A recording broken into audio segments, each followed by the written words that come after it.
Think we're live. Trying to get both of us up. There we go. There we go. There we go. We're moving. I'm still learning the controls of this thing. No worries, dude. Man, I was just thinking to myself, man, that's a flashy intro.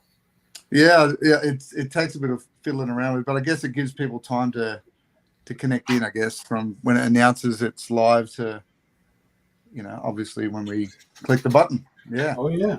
Oh yeah. So tell me where you're at, Kenny, because it feels like you and I have like synchronized and have very similar poses, like without talking. Yeah. So, well, with Beastman, right? It was more of an overhead kind of deal, right? Yeah. And I went in the opposite direction with HEMAN. Yep. But this way, like I kind of gave him the high ground in this perspective, right? And let me just kind of point that up a little higher there so everyone can see that. And so it feels like he's on a cliffside looking downward. Yeah, with love that. Sword in hand and the shield. I did contemplate putting the axe on his back. Yes, I did too. I did too. That's an added element. I feel like it's like you and I like wear the same clothes to work, and then we didn't talk. Yeah. Like what? And it's. I think it's, kind of. I think it's the aspect of wanting to give the audience something different with each one. Yes, absolutely. Right? Especially if there's going to be like the battle damage HEMAN.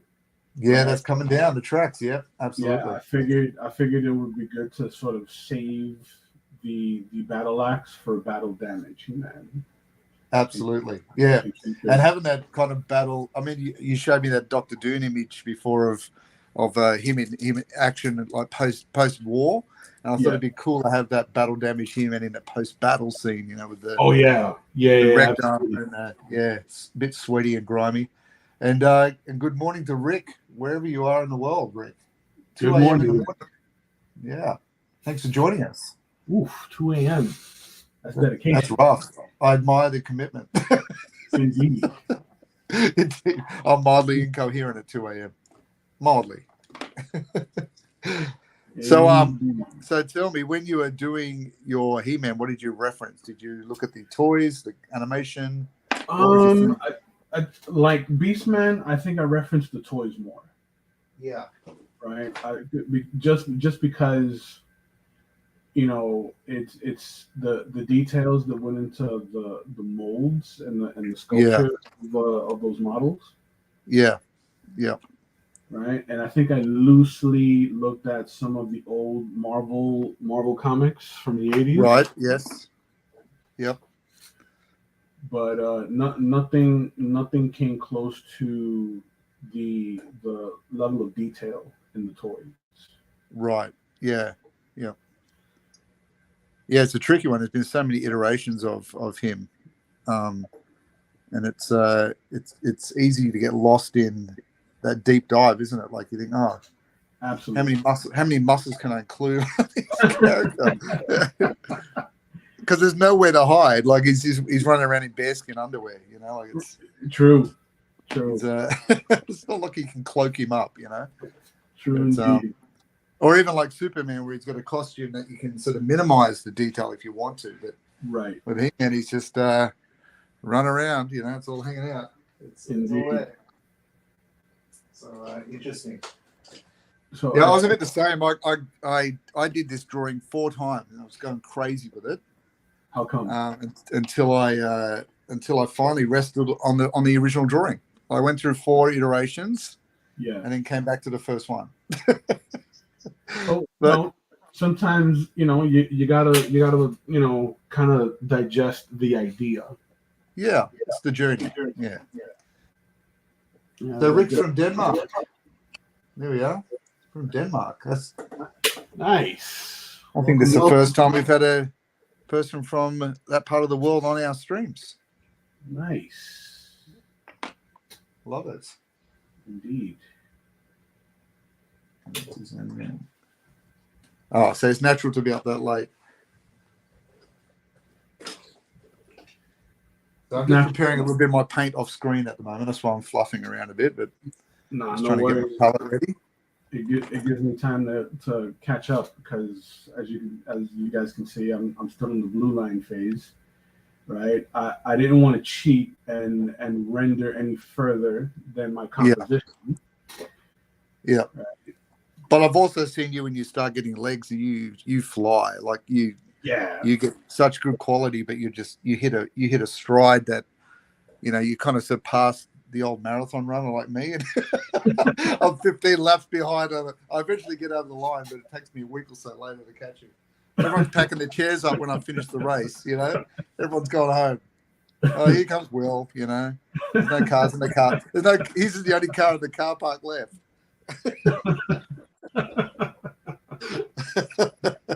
Yeah, I figured I wanted to do enough to sort of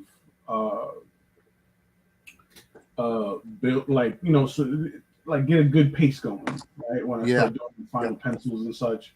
I figured that today on tonight's depending on what part of the world you're in, tonight or today's stream, right? I would do some clean pencil lines and then start blocking in some of my colors.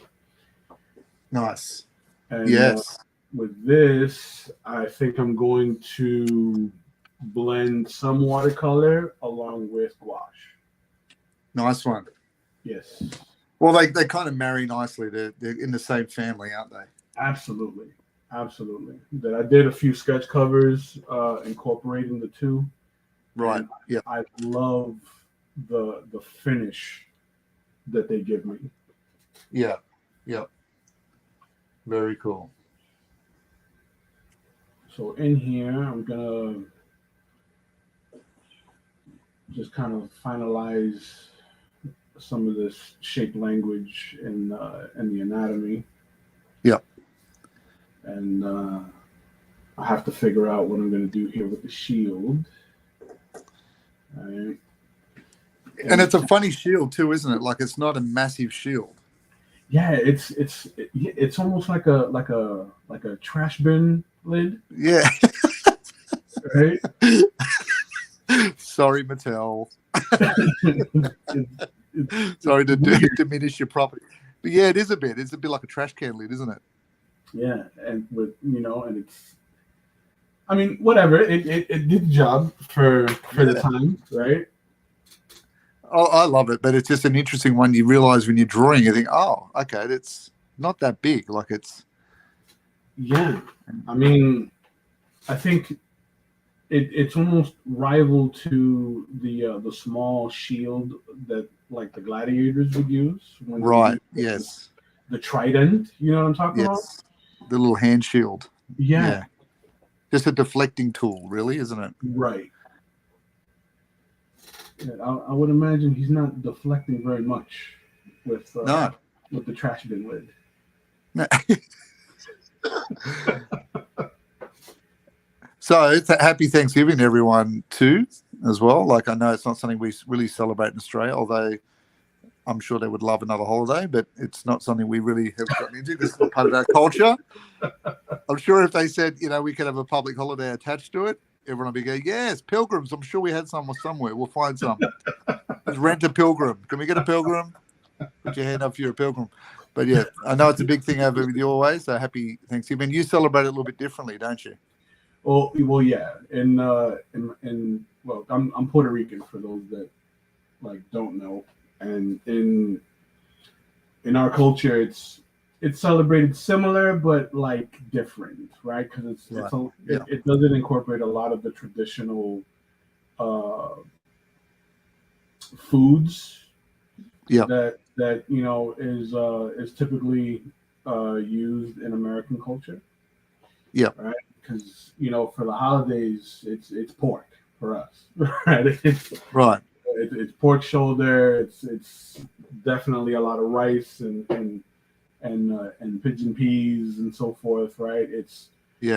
there isn't a lot of the traditional, like, I guess, American foods that are used, and then we tend to eat late. So in most of American cultures, like, they'll have Thanksgiving like midday. Yeah. To accompany the American football games that are live. Oh, I see. Righto. Yep.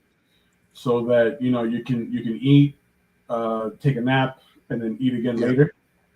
Like a Roman emperor, exactly. like a king.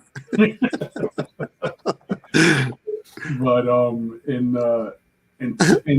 most Hispanic culture, we eat like dinner time, and then there's always, like, music, food, alcohol. Nice.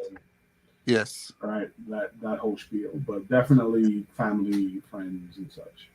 Yes. And wash and repeat throughout the day. Yeah. Until you stumble into the next day. But you guys have a long weekend backing onto it? Yes. Right? Yeah. That, like, most people that are working were off today. The kids were home from school. Right. So it's the long weekend. Yeah. And do you have like sales and stuff in America, like they accompany that? Like, Today's the infamous Black Friday. Yeah, so that's what we have adopted. We've adopted the commercial part. So the Black Fridays for us were yesterday, obviously, but it's like, what is it? What? Now we're doing this? Okay, like right on Christmas, but that's okay. No worries. Whatever, float your boat. Yeah. But, yeah, very interesting. Today's the infamous Black Friday, and then we have Cyber Monday. We have Rowan Wilding here with us now. Rowan is the one that composed the music at the beginning of the intro. Excellent work. Very old friend of mine, and does some fantastic musical stuff. So Kenny, reach out to him if you want to get some really cool intro work for your videos, or anybody. Rowan, throw your link up, mate, so we can see how best to get in contact with you. True. And then that way, Yeah, I found that license-free stuff. Very impressive stuff.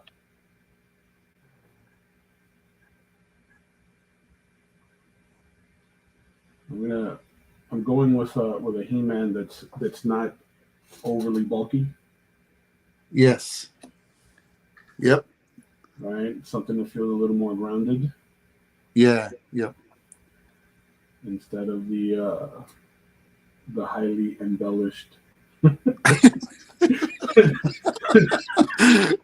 Yeah, I often think of that when I look at your Arnie. I just wish it was not so embellished. Yeah.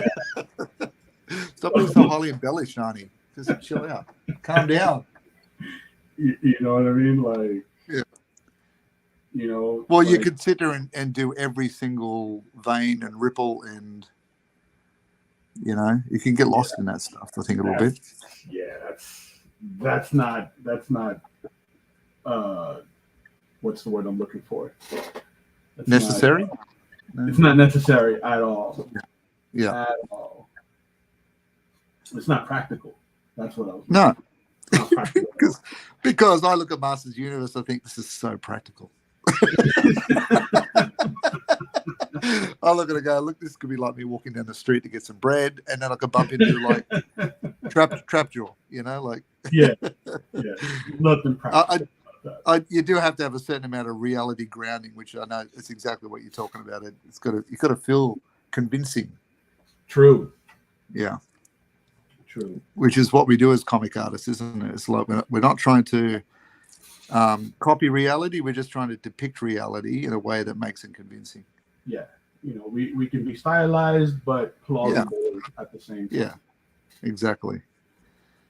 And it's funny, isn't it? It's a delicate line. And when you see people go beyond it too far, how quickly people go, nah, that doesn't feel right, or they can't connect with it, Right.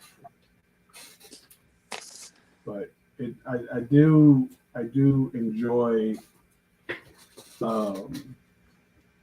drawing like these characters. Like, they're fun. They're all the. You know what? Coincidentally, I had this conversation with a buddy of mine. Not my buddy. It was a cousin, actually. because he's a big wrestling fan.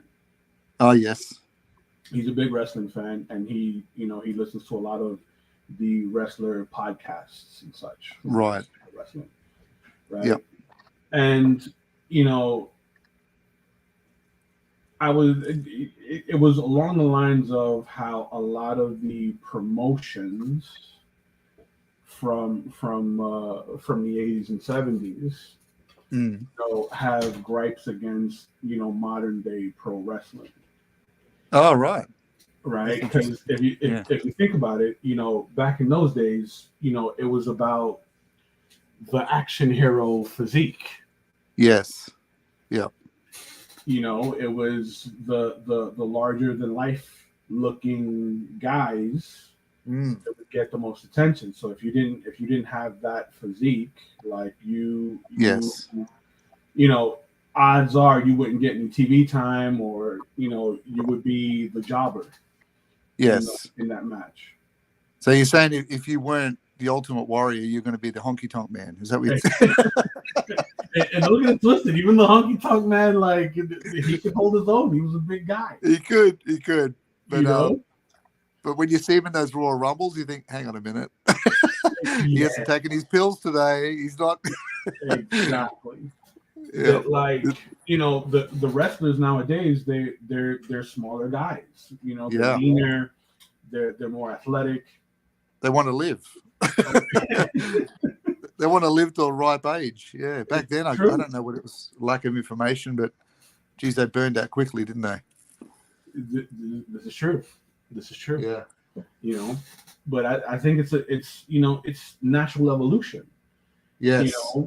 Like these are days where like a DDT was an actual finisher. Right. Where nowadays it's a standard move in a wrestling match.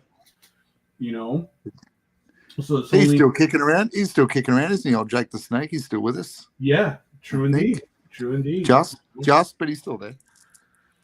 He's definitely still there. And it's natural. It's natural progression for wrestling moves, just like anything in popular culture, to evolve and get splashier, right? Or more bombastic. Yes. Yeah. Right. So it's a sign of the times, for guys like Hulk Hogan and Ultimate Warrior to feel kind of outdated in this day and age. Yeah. Guys like Rob Van Dam and and Kenny Omega, what a great name! What a great name, Kenny Omega. Absolutely. Kenny Omega. that needs that needs your opening voice. That needs. I'm telling you, Kenny one desire. Omega. Kenny. They killed his family. He came back this summer. Kenny Omega.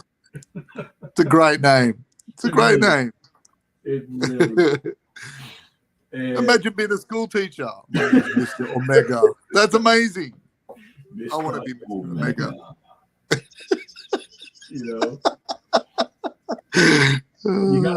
You gotta love the theater. How can you not love that? What I mean? I just thought the 80s was interesting. Like when you're watching the wrestling, and I used to love it. It was just it was like watching comic books come to life. Like True. It was, they had bright colors, like the Road Warriors, and even like the Shawn Michaels and the Rockers. They had all the bright sort of comic book style almost characters. Absolutely. And they played the villains, the heels, and Mm-hmm. It was great. The Big Boss Man, loved the Big Boss Man. Like it's the same kind of stuff, like it would be interesting to try and make that relevant today when everyone's so switched on to gaming and special effects in TV and like superheroes everywhere now. Like imagine trying to make that as exciting as a wrestling organizer. Like it's interesting. Well, it still has its following, and it still has the same mystique. Yes. Right, as it did back in the day. It's just consumed differently, right? Right. is just consumed very differently, because obviously things are gonna evolve, and people that grew up around that stuff, they're gonna get a little desensitized. So it has to get a little Yeah. more. And it's got to get. And they're the bosses now. Like the people of our generation are now True. organizing. And what's Rick saying? Jake the Snake is still down wrestling as a manager in AEW. Yep. He got over his drug abuse thanks to DDP. Yes, Diamond Dallas Page. Yeah. Another great name. It's me, it's DDP.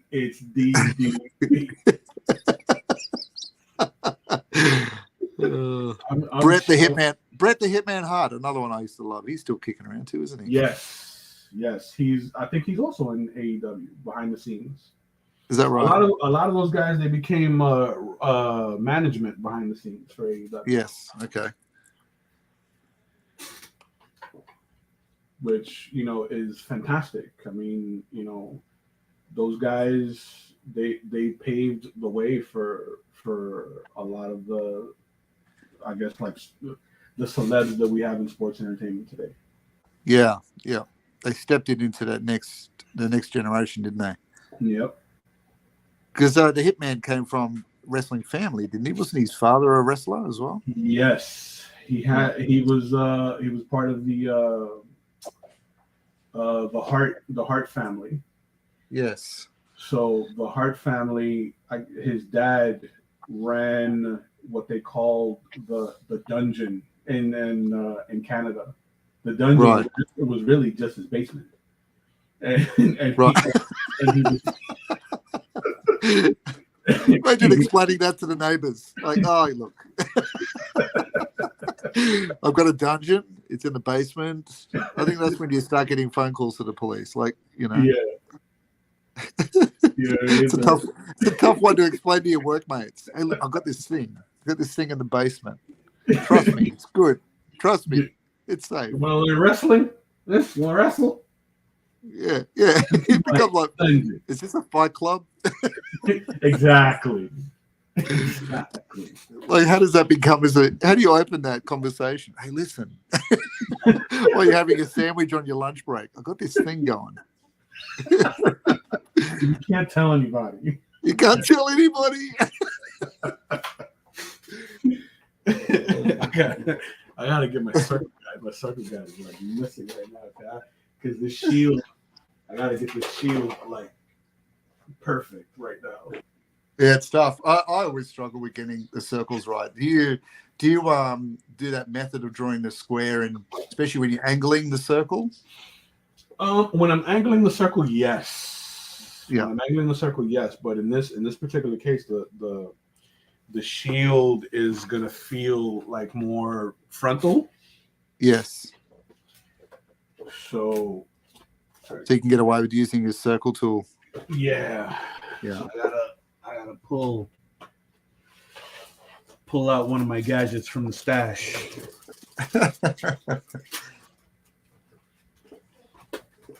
So, Kenny, tell us what you're working on at the moment in terms of publications, and I know your Upper Deck cards are taking off, aren't they?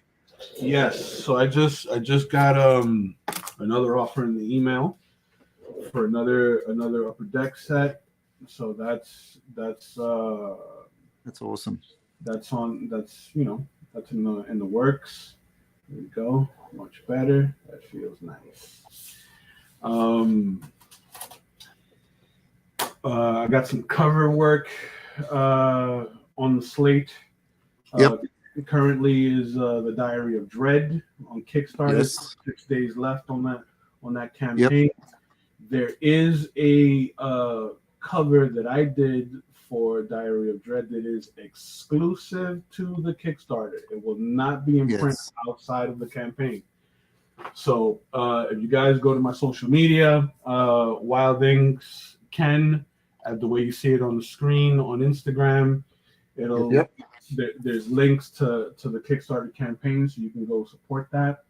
There's also original art tiers on the campaign, so if you're looking to get some art from me, that's also available on the campaign as well. What else? You got the Etsy going as well. Yes, the Etsy shop is also up and running, and I got tons of options on there. Aside from Whatnot, I'll be streaming on Whatnot again very soon. Just wanting to get some of this, paid work out of the way, right? So that I can focus on that. And Q1. Have you got any art sales happening up on Whatnot? Have you got any live art sales happening? Not yet, because I've been focusing on these projects that I have on the slate. I don't want to deter or delay any of that from getting done. It's got to get done. Yep. It's got to get done, right? Because what's an artist without his good reputation, right? Yes. Or income. Or income. Exactly. And the money. Yep. We need that. So yes. So there's that, and I'm hitting the ground running first quarter next year with conventions. So if you guys are in the South Florida area at any point next year, February, I'll be at Beyond Comic-Con. After Beyond, I believe it's Puerto Rico. In March, and in a few weeks, actually, I'll be at the Otaku Fest holiday special event in Pembroke Pines. Nice. So fun stuff all around. Very, very busy 2020. And when they find you at the table, you do live sketches as well, don't you? You'll do commissions at the show. Yes, I'll be opening up a commission list predating the show, so that you can commission something ahead of time and just come to the event and pick up. But I'll also be taking live commissions at the event. That is awesome. So they can come up, they request what they want, they pay, and then they go shopping and come back. They could do that, couldn't they? Yeah. Always a staple at my table. Awesome. And they're good little bread and butter shows, aren't they? Those kind of things. They get you through to the next stage in terms of finances, and they always have a nice return. Convention's always good for us as well. Like when I go, it's always a nice little buffer. Right. Which is good.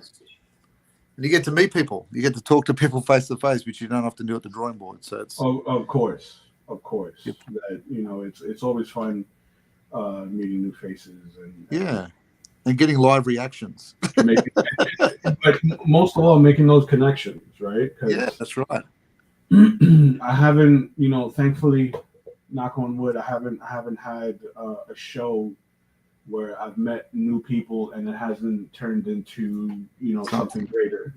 Yeah, like down the line. Excellent. So next year feels like it'll be a very good year. So with your He-Man, are you trying to include some of the mechanics of his weaponry like the toy has? Like the handle and the little clips on the inside of the suit. The thing, that weird little man. on the sword. Because you got to have that when you slide your hand in. It's got to be comfortable. It kind of looks like a parking brake. Yes. Yeah. They've all got it, don't they? Yeah. Nah, I think I'm gonna leave the parking brake. We're gonna call it the parking brake from now on. I'm gonna leave the parking brake out and keep it consistent with the more plausible, more grounded He-Man aesthetic that I'm going for. Right That's great. I leaned right into it. I said, "No, I'm doing the parking brake." I did the parking brake on Beastman's whip too. I was like, "No, I'm gonna have it." The parking brake. And I'll tell you what, if I've got any back views, I'm going to do the little clips that are always awkwardly hanging out that you tried to tighten with your teeth when you're a kid. They always become mangled and chewed by the end of it. They always get mangled and chewed, don't they? They do. It's funny. Parking brake. That's the best. That's new. We're putting it down. That's Calderon Pladen Cannon now. That's what I love it. Man, I think if when I do certain characters, I may lean into the toy aesthetic. Yes, yeah. I think with what's his name? I'm forgetting his name now. What's he look like? He was the robot that had the Roboto. Is it Roboto? That you can see all the gears and stuff turning. Yeah, like when you move Roboto, isn't it? The character. Yeah. Where is he on our list? Roboto, isn't it? Yes. Yeah, and he is. Geez, where is he? He's like. This could be 2028 by the time we get to him. He's like the third column down. Oh. Yeah, I'll bring it up on screen. I've got the list here. Here we are. There we are there. On screen now. So you can see he's down there right after Moduloc. Oh, wow. Yeah, so we've got that column. We've got Mantenna, Mossman, Moduloc, Roboto, then Spikor, Stinkor.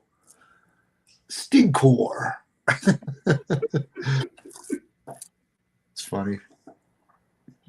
But yeah, dude, like I think I'll lean into it more. Well, I think it would make more sense with more of the mechanical characters, right? Right. Because I'm trying to balance mine as a mix between the mini comics and the figures. Okay. So I don't mind going like stupidly bold with the colors, like with Trapjaw, for example. It's got like fluoro colors.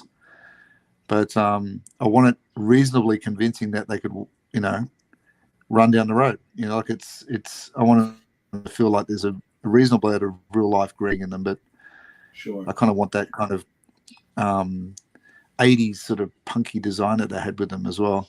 It's got to look like that science fiction and weird sort of sword and sorcery mix, right? For me anyway. I gotcha. No, I want to try and keep it, kind of grounded for the most part. Yeah. Because with certain characters, even as a kid, it would kind of bother me that I mean, obviously you would have to suspend some disbelief. Reality. Yeah. When it comes to certain characters, I mean, but I think some of the color palettes bothered me even as a kid. Did they? Yeah. Like what? Give me an example of some of the ones that were hard for you to get your head around. Okay, I'm horrible with names, right? But the guy with the enormous fist. Fisto. I don't know why I blanked out on his name. What's the guy's name with the moss? Mossman? Yes, Mossman. Mossman was cool. I loved cool. Fisto because I love Jitsu as well. Like the two of them were cool together. Yes. But yeah. But I can see how it was a bit hard. I always struggled with Mechaneck. I was like, I just don't like that. He was another one. Yeah. And then Jive with the extendable neck. Like that's no good in a battle. Like what are we doing here? What are you going to be on a hill and be like scoping out? That's about all you can do. I can see. I can see the skeleton guy riding a giant panther. I can see him. Yes, we all can see him. Everyone can see him, Mechaneck. And he had that giant weird yellow club. I was like, what is this? Yeah. What are you doing? What are you doing with that? What are you doing with your glow stick? What are you doing with your glow stick and your big neck, mate? And your goggles? Can you get ready for the battle? And why are you wearing Man-at-Arms armor but painted a different color? Like, can we at least make an effort here? Exactly. Can you join the group? What do we? See, that's the He-Man cartoon I want to see. I want to see those kind of discussions, almost like Seinfeld-esque discussions in the He-Man universe before they go to battle. Yeah, make it happen, Cartoon Network. Yes. Hulu. Exactly. Oh, too funny. Yeah, that's some great. Like I've been wanting to do these series for a while, but as you know, things sort of get in the way. But there's just so many great characters. Absolutely. You know, and you can just keep going on with them. Like, what's that next on Merman? That's going to be a fun one to do. Merman. I've always did like his design, right? Yeah. It like reminded me of the creature from the Black Lagoon. Yes, absolutely. I bet you that's what they based a lot of that on. For sure. You know, I think that they definitely borrowed a lot from Frazetta. And just that whole like 80s aesthetic. Yeah. I was saying last week, or might have been the week before, they were talking. There was a great doco out called The Power of Grayskull, and it goes over. Yeah, it's on. Is it on Netflix? I don't know. It's on a few of them, but I know it's on Apple. Okay. But it's a really nice production going through the whole history of He-Man. In the toys, it interviews the designers, the animators, all of them. Even the down to the movie that was. I can't even talk about the movie, but it goes through all the properties and the generation of how they came up with the character and where it sort of, where their influences were from. And Frazetta was a major one. I believe it. Yeah, you can just see it, can't you? Like just a lot of the ERB material, right? Like you can see it like bleeding into He-Man. Yes, yeah. But and it just talked about how they just wanted to create their own IP. They were sick of buying licenses of movies and spending millions and not really knowing whether it's going to be a hit or not. So they kind of led the way with that, and the animation and the mini comics sort of backed all of that up, which is great. But, nice. Yeah, very cool doco, man. You should check it out. The Power of Grayskull, it is. It's a fun watch. I think that mini comics should be brought back. Yes. Yeah. I work with a clothing designer. He's been a buddy of mine for close to like 20 years now. Yeah. And I've been doing a lot of graphic work for him, nice. Years and such. So one of the clothing sets that he put out in the earlier 2000s when I started working with him was based around a Sin City-esque noir comic series, right? Right. Yep. That we like worked on together and such. I did all the imagery, obviously, but we came up with stories together. Yeah. So, with the T-shirts, right, tacked onto the T-shirts like tags, were these quarter-page sized mini comics. Oh, that's nice. Yeah, nice. Tells the backstory of why the T-shirt exists. Yeah, exactly. Right. So the graphic on the shirt would say something about the story or would tie back to something in the story. Yep. Right. And then you would kind of be compelled to get the next little chapter, and they were short little like 8-page comics. Yeah, that's cool. I love that idea. So is he still doing it? No, but it's in discussions. We're trying to bring it back because it was so popular. Yeah, yeah. So there was his people are talking to your people and indeed make something happen. Yeah, that's exactly how,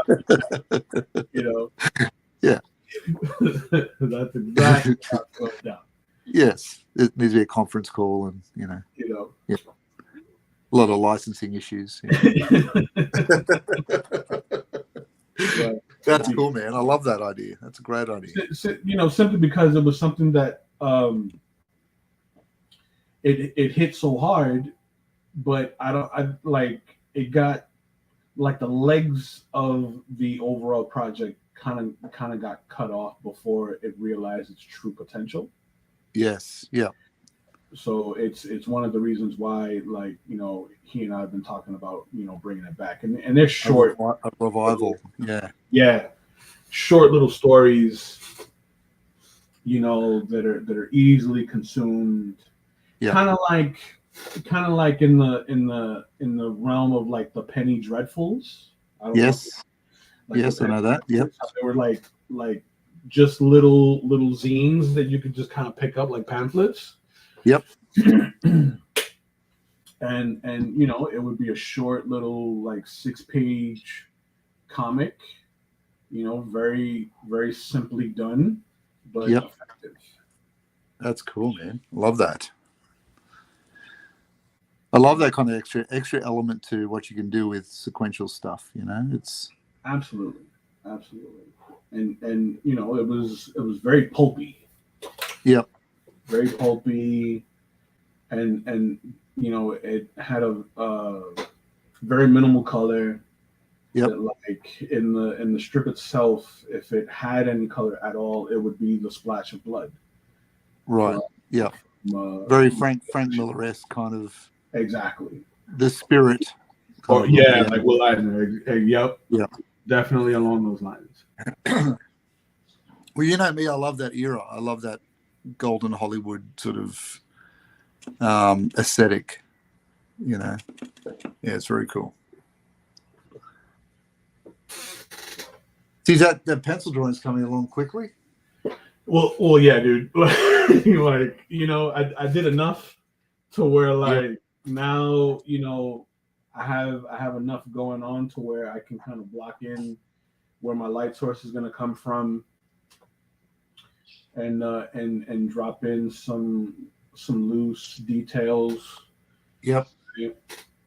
And in a bit, I'm going to start like taping it down so I can stretch the paper. Nice. Yep. And pull out some of the loose graphite. Nice bit of foreshortening on that leg too, where he's stepping back a bit. Yeah. That's cool. Yeah, that's I could. You got to experiment, right? You do. Otherwise, what are we doing? Exactly. What are we, a factory? What is this? You know what I mean? I try to, with every piece, incorporate something that I've been preaching to my kids. Yep. Because a lot of my kids watch very, very closely what it is that I do. Yes. Yeah. So, I want to make sure that I include something that I've been like trying to hammer into their workflow. Yep. That's good. I think my students still believe that they lock me up in the closet every night and just go home. There's someone else that, you do things out of school. Yes, I do. Have a life out of this place. That reminds me of this really old sitcom that I used to watch in the 80s. I don't know if you guys had it over there. It was a sitcom called Small Wonder. I don't know if I remember that one. Where it's a family sitcom, right?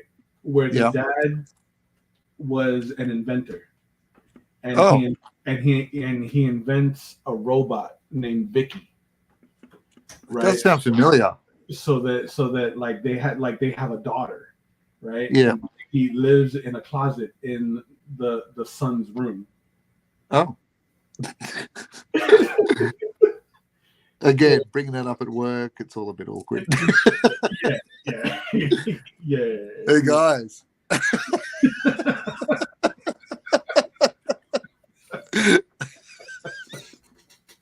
Like, how do you? What's up for this week? Oh well. So I did this thing, right? And yeah.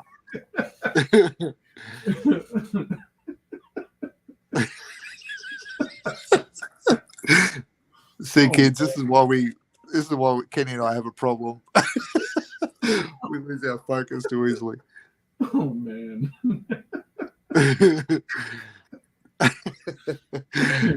So tell me, what did you do? Well, I'm trying to compose myself. No, that's what that reminded me. Oh, just that. That's it. When you said that, like your kids think that you kind of go into a little storage closet. Yes. When you're Small not wonder. We had a small wonder moment. That's funny. See, this leg right here kind of bothers me, so I think I'm gonna like redo this leg right here. Right. Yeah. This one, I like the way this came out because it feels like it's coming forward. Yes. Right? But this one feels a little short, and this is why we do this live, ladies and gentlemen. Yes. So that you can see that you know, we're not perfect. There's a lot of changes that are made. Yes. Nothing's fully formed. Nothing is fully formed, and Yeah. you know, we're problem solving, right? Yes. Yep. So there's no cut to editing here. There's no in the gutters work. It's all on screen. It's all on screen, right? So would you bring that leg up so it's on the rock? Actually, no. I'm gonna bring it. I'm gonna turn it a little more so that this knee is more front facing, and then just push it back a bit. Yep. Awesome. So in comparison to this knee, I'm gonna drop this knee a little lower. Yeah, cool. So that it reads like this leg is back. And look, if you're playing along at home, it's really not easy doing fully formed figures that stand up. You know, you've got to understand the gravity. You've got to understand the point of gravity from the middle of the neck right down to where, you know, you've got a point of weight distribution on your character. I mean, all of these things are tricky. Yeah. So weight distribution is one of the key elements that makes your figure drawing feel convincing. Right. It's kind of like I've heard it described as special effects in movies, that if it's done well, you don't notice. Exactly. But if you got something wrong, it takes you straight out of the drawing, like smooth out of it. Absolutely. Yeah. It's a quick exit. A great way of putting it. And so if it's one of those tricky things that you've got to make sure that it's like doing these properties too. You've got to make sure that some of the little intricacies that, you know, a fan of the Masters of the Universe is going to automatically notice. 100%. You don't want anything to take them away from that, enjoying the experience of the artwork. So you've got to make sure that you're accurate with the park break. No, indeed, that's 100% true. Yes, 100% true. That like, and you know, if there are any like art students like watching this, right? It's one of those red pill moments. Yes. Yeah. Right. That it's like once you know what's wrong in the artwork, it's something you'll be able to identify everywhere. Right. Yeah. You can't unsee it. Exactly. Yeah.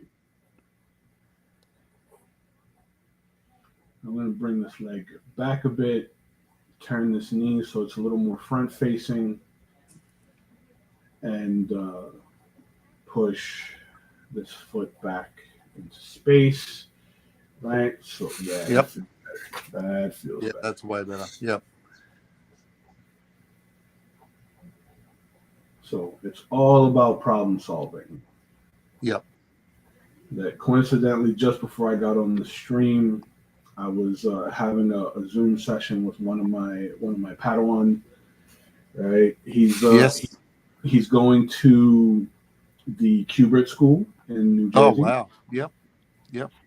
You know, and he's like 19. You know, so like, you know, just to kind of like de-stress him a little bit because it's a new experience. You know, he's in that phase in his life where, you know, he's entering like a phase where he's a little more independent. He really wants to get into comic work, and you know, he's around a lot of guys and girls that are that have been on this journey a lot longer than him. Yeah. So like can be a bit intimidating. Yeah. Exactly. So he's a good kid, and for someone that's only been doing this on a more serious level for, I'd say, maybe about a year and a half. Yeah. He's like improved exponentially, right? Because Right. I kind of put him through like a little bit of art boot camp Yep. before he started his semester at Cubert. Right. So he's Well, they're not gonna wait for him. He's got to be exactly, ready. Yeah.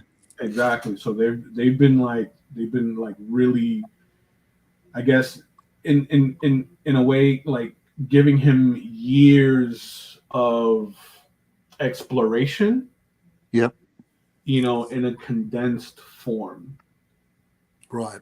Yeah. Because a lot of those guys, and I'm pretty sure you're the same. Because I know I've been the type to kind of just, I've loved this for so long that I've like actively sought out ways to challenge myself. Yes. Yeah. Right? And you just you explore on your own. So like when you go to a place like Cubert or like the Ed Bennis school in Brazil, you're Yeah. going there to kind of like refine yourself and Right. understand the business aspect. Yeah. You don't want to go there to learn how to begin drawing. You're going Exactly. there to polish the diamond and push Exactly. yourself in areas that is the next level up. It's a bit like video games. I was talking to my kids the other day about it. It's like every time you level up, you get a new set of attributes and things you learn, and then you learn that you level up again, and each level requires its end of boss sort of situation where you go through something, you keep battling it till you get through it, and then hopefully you win at the end. But it's that's the journey of art. I don't expect that to ever end. Like there's always going to be something new to polish and get better at and discover. Like this week I've started oil painting again. Like I haven't done that in 20 years. So it's been interesting to get back into the Mercedes Benz of painting again, and it's been great. I loved it. It's been fun. But I expect there's going to be lots of challenges, but that's great. That's what I want. I want it to be part of that journey. It's Of course. I don't want it to be easy. I want it to be expansive sort of work. Mm-hmm. But look, you and I know through experience in that world is that if your biggest concern is that you can't figure out how to draw something, then you're in trouble because you've got deadlines, and you've got people's scripts that you've got to reverse engineer to make it look visually interesting. So the last thing I want to figure out is, I don't really know how to draw faces. I've got a problem with hands. Like we've all got shortcomings. Like I'll openly admit to anyone that I struggle with architecture and vehicles. Like it's something I have to really push to get beyond. And I love drawing cars, but I find it very, very challenging. But that's something I'm working on. You got to. Yeah. That for anyone who's aspiring to get into this like field, right? Even if you don't do comics for a living, right? Just the artistic field as a whole, right? You have to remain ever a student at this. Absolutely. Ever a student. You got to challenge yourself. You want to remain in that constant state of development where you as an organism, treat your craft like it's living and breathing. Right. Absolutely. So if you are joining us now, what are we into it now? 56 minutes in. Geez, that flies, isn't it? If you're joining us now, just come in. Kenny and I are working our way through the Masters of the Universe series. Sometimes we drive together. Sometimes we flow our own little ways, but we are moving through as a group. You can find a lot of what we do on the Artists of the Universe Facebook site, which is just a really kind of a gallery place where people can post their work, links to where they're selling it. even some little learning options and conversation, a bit of a community. True. But welcome. If you're joining with us, feel free to draw along. I think I even spoke to Gerald the other day. He's thinking of joining in with us again too, which will be good. Good. So he's been pretty busy doing his own thing, but he's keen to get started. We've had Jim O'Reilly doing his sculptures. They will look pretty amazing. Yeah. Which always just spins me out when I see people sculpting. It's another whole level of appreciating art. It's and we've had Nath. Nath Stones has been doing his stuff too. So nice. I love it. I'm loving seeing the different iterations of this universe, which is nice.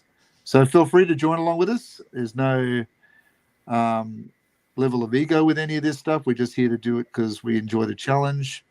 And it's just a case of us learning as a community. Like I'm always asking questions. Like I said to Jim the other day, how do you do that? And he openly shared exactly how he does his process. And I love that kind of philosophy in art, that it's, there's no fear of someone overtaking you. It's just about us all lifting together, which is really great. That's what I love that. Absolutely. So one thing I learned on this He-Man drawing was, he's got dark eyebrows. What's going on there? What's happening, He-Man? Yeah. he bleaches. Yes, I'm like, we're going for the California look, have we? Okay, all right. Give him a little bit of a scowl real quick. Before I have you got the open mouth of the action figure or a closed mouth? No, closed mouth. I think so that this way it gives me like more options for the battle damage. Yes. So this way I can go like in the opposite direction with that one. Nice. I'm going to pivot my camera on the battle damage one, so it's more above him. Yeah. Because I'm thinking of doing some Hordak sort of broken robots at his feet. Ooh, I like that. Yeah. So he's just gone through a battle and he's going to have the axe in one hand and maybe no shield. I don't know. I'm thinking about that. I kind of want to do that like you're doing the front of the shield, because I keep getting caught where I do the underneath. Yeah. Because I've got his arm up, but trying to keep the same sort of, I suppose, rules for myself in terms of size of the figure, so they kind of flow as a series. Yeah.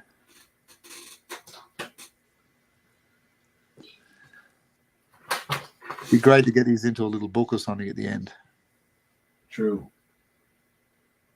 Even a poster would look cool with all of them on there, Absolutely. I mean, even getting them printed up on, like, say, a card set. Yes. Card set would be cool. A bedspread. That's going to go down well with the wife, isn't it? That's it. You're out. That is it. I've had it. Telling you. Put up with this long enough. That's it. Give me the final straw. Well, Your Honor, we were good until I did a He-Man Master Universe bedspread. And lo and behold, I'm on the couch with my bedspread. Now I sleep in my car. So, hey. Still a pretty nice bedspread. But it looks good in the car.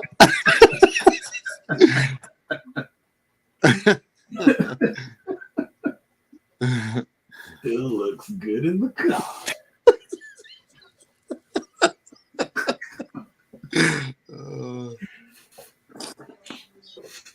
Too funny. So I think with this one, I'm going to go with some warmer tones. Yes. Right, from the Beastman. Yes. With the Beastman, I used I think some purples. Right. Some purples, so I could like get some cool it down. Yes, to cool down the red. Yeah, and he's got. It's funny, isn't it? Like you look at those early illustrations of him on the back of the action figure cards. he's very crimson. Like there's a lot of cool red in him anyway. It's Yeah. like they shifted from that to just going warm red in the cartoon. Like he just went full cadmium red. True. You know. But yeah, so you can get away with it with him. Like he's got those real crimson-y cool tones. I did the same. Even though I used a lot of warm red, I used the cool ones in the armor to just kind of cool it down a bit. But yeah, I see what you mean. And He-Man's got a lot of those earthy tones, isn't he? Yeah, because it's the browns. He's got the orange in the shield. He's got this brown plating on the chest. It's a lot. It's a lot of earth tones. A lot of muted silvers and such. Yeah. So let me get my water going. 1 second. Get my brushes. Do it.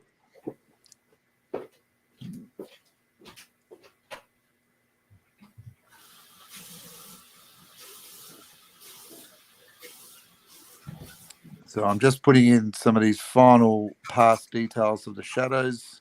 I'm working with a bit of burnt sienna and a little bit of Prussian blue to sort of cool my shadows down a bit. And I'm just going over and redefining as not a final pass, but it may be as close to it. Just going through and just defining some of the fingers under the muscles. Just here and there, having a little bit of shadow to make those other areas pop. Yeah. Because you need just a little bit of something. I remember one of the early learnings I had with portraits was that you want to hold your shadows to under the nose, under the lip, and under the chin. And when they're your strongest shadows, they pop those other areas right forward. Yeah. So you've got to be sparing. Otherwise, it's kind of like when you do highlights on muscles. If you go overboard, it looks like a balloon animal. Mm-hmm. You've got to have those sparingly points of highlight. Which sometimes you can go the other direction, and I go a little bit too far sometimes, and end up making mine look like it's something out of Technicolor, where everything's been airbrushed in flesh, Yeah. But yeah, just got to sparingly put those highlights in here and there. That looks good. That looks really good. Like the palette feels very rich and warm. A lot like I feel like you're channeling the action figure here. Yeah, I do. I think because that's the thing I'm most familiar with. But and I went to that as a reference for the face because I didn't want the filmation face as much. I really wanted that kind of square-jawed, high cheekboned action figure look, Yeah. But yeah, it's I think, and then in the end, you end up with kind of your own iteration of it all anyway, of kind of an amalgam of those things, right, together. It's like if I'm doing Superman, it's never one Superman. It's like all these Supermans in the one. It just goes through my lens of how I interpret it. Yeah. Like I'm doing Doctor Doom for the Gods and Monsters series I'm working on, and the same thing. It's like it's never a Kirby Doom. It's always all the Dooms. Right. Yeah. Which is fun. Fun. I have the same approach when I do portraits. Right. Yeah, you can pick and choose. It's like I like to sit with the subject's face from different angles. Yes. Different angles, different perspectives, even different facial expressions, so that I can understand how the muscles like expand and contract.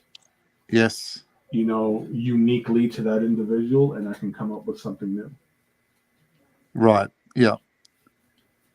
Yeah. It's I'm doing a portrait for. You remember Terry, who used to? Yes. Yeah. So I'm doing a portrait of her son at the moment. Who passed, unfortunately, but it's the same thing. You're trying to capture the expressions and the soul of the person in there. Yep. Even if it's in the corner of the smile or the eyes, or it's and hopefully at the end of it you feel like you've done justice to the human. Absolutely. in there somewhere. That's the journey of portraiture, isn't it? Is to capture a bit of that human spirit. Yep. All right, I think we're ready to go. Let's get some of this going in here. Let's get some. So where do you start first with your figure painting, Kenny? Do you start with the flesh tones like I've done, or do you go elsewhere? Yeah, I start with the lightest tone first, which will almost always be the flesh tone. Yes. And then sort of like work my way forward. Right. With the stronger flats. Yes. And then eventually veer off into shadows and highlights. So you go lighter first, okay? Yeah, I go lighter first, and then do my darker tones. And you go straight in with color, don't you? You don't underlay any sometimes shadows. I do. Yeah. Sometimes I do. Like if I were doing it in gouache completely. Yep. Then yes, I would do an underpainting just so that I can kind of like map out my values. And then start blocking my flats. Right. But I want to do sort of a stronger light source, kind of like bouncing off of this part of his shoulder here. Yes. Yep. So I'm going to leave a lot of negative space there. Nice. Yep. So give me a nice bit of real estate for the eye to rest. Yeah, exactly. And I feel like it would kind of add to the stoicism that's in this gesture. Yes. Agreed. Soften this light here so you guys can see that a bit better. Yeah. And that leg looks great. Like it really feels like there's that's a huge improvement. It doesn't kind of look like he's in mid sort of crouch or half squat. Like I think you really lifted that now. That's good. Because I feel like it kind of implies that he's on a hill on his end. Yes. Right? It's given a nice perspective now. Like you're looking up at him more. Yeah. Thank you. Yeah, that works really well, man. What I'm going for, right? So that it's just like he feels a little stoic. It gives you that air of like heroic, posture. Yes. Like you can almost hear him say, "Here I come to save the day." That's right. Yes. Yes. I'm with you, man.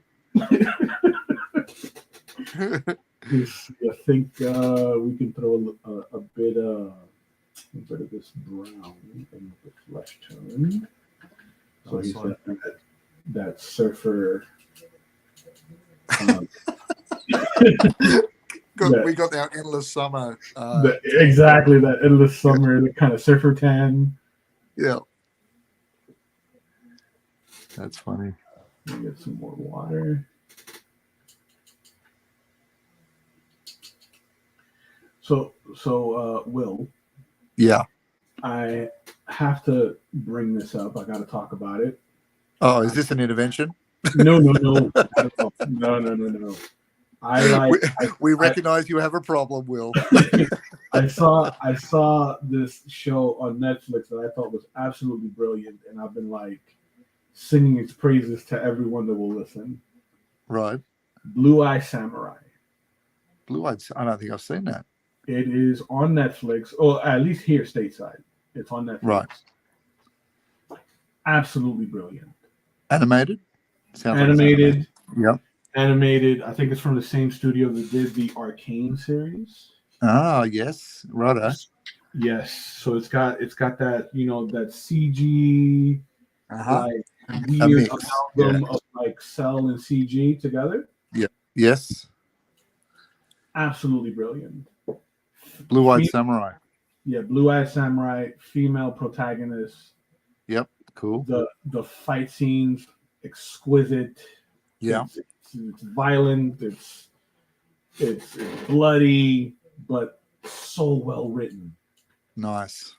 So well written. I mean, did you find that before you started doing the tragedy manga stuff, or was that something that you were No, already into? it came out recently. It came Oh, out okay. recently. Like I think it just came out late last week, a week or two ago, or something. Uh-huh. Oh no, I guess what I meant is to say is that an area, like a genre that you're into anyway? So it kind of helps you with your manga drawing or manga drawing, or was it something that you discovered because you started that style? I just no, I just love that genre of like anime, Yeah, right? nice. Because it's like feudal Japan. Yes, that's a cool era too. Yeah, Absolutely, yeah. absolutely. It's like feudal Japan, but it touches on some social topics Oh, okay. because it's in that cusp of where guns were being introduced to the Far East. Okay, yep. So still that sort of musket gunpowdery kind of. Exactly. Yeah, right. So it kind of almost leans into, you could almost go down the street as steampunk almost, like it's almost a divide there. Just about. Yeah, Yeah. just about. So The it's like civilizations collide a bit. Yeah. right, like kind of like that last, like the Tom Cruise movie, The Last Samurai, kind of Yes. vibe. It's one of your favorites.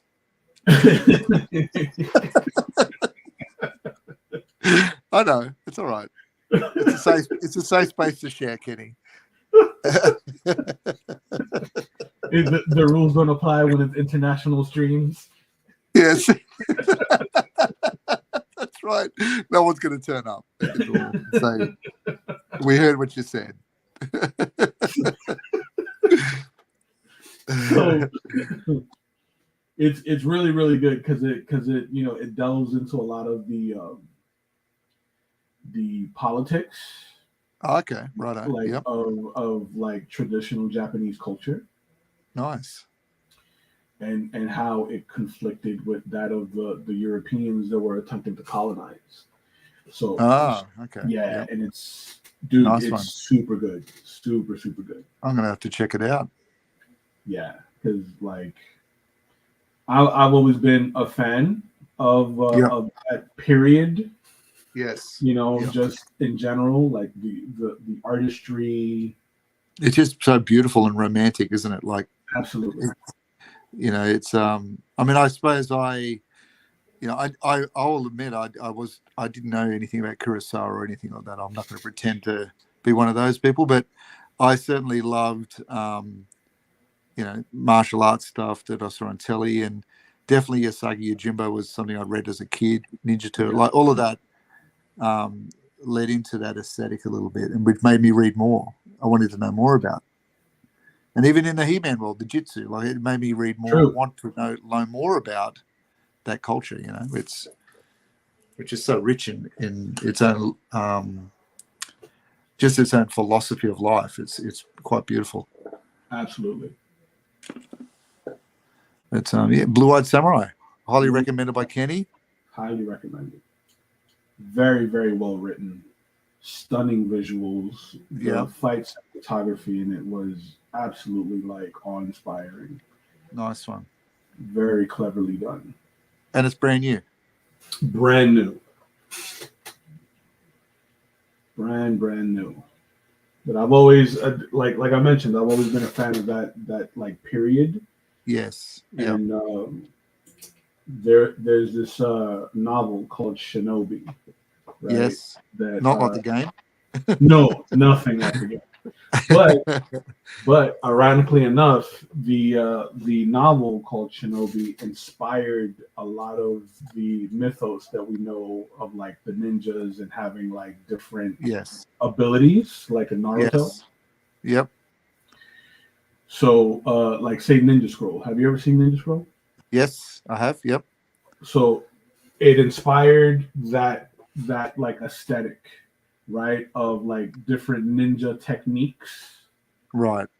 Yep. Right. And being like almost superhuman. Yes. Yeah. So in Shinobi Heart Under Blade,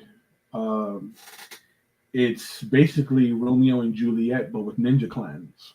Right. Okay. Right. So the shogunate of that time period, right, had invited the two remaining ninja clans, the Koga and the Iga, to the Okay. palace to Yep. do a demonstration of their techniques and abilities, right? Awesome. So when they realized that they would be severely outmatched if they ever attempted to wipe out the ninja clans, Yep. right? The shogun's advisor, right, tells them if we ever try to like wipe these two clans out, like our soldiers would be done for. Yes. So he's like, let's propose a contest where they put their six best warriors against each other, so that this way they can thin the clans out and then trim them off a bit. Yeah, exactly, and then send an army up there to wipe out the remaining clan members. It's always those advisors. You can't trust them. Like every time, they're always more villain than the king. Like they're always planning something. Absolutely. Even in Disney. You know? Oh yeah, absolutely. So the caveat behind all of that is that the leaders of the respective clans, when they were young, they were lovers. They had like a secret love affair, right? Yes.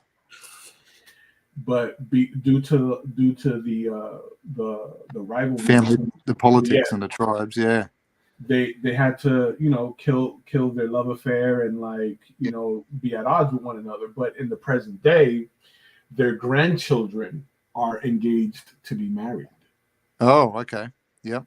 So the treaty breaking of the paradigm. Yeah. Exactly. So like the treaty between the two clans is lifted, without the lovers being aware of it. So like in the two sides, there's like members of the respective clans that are with the dissolving of the treaty.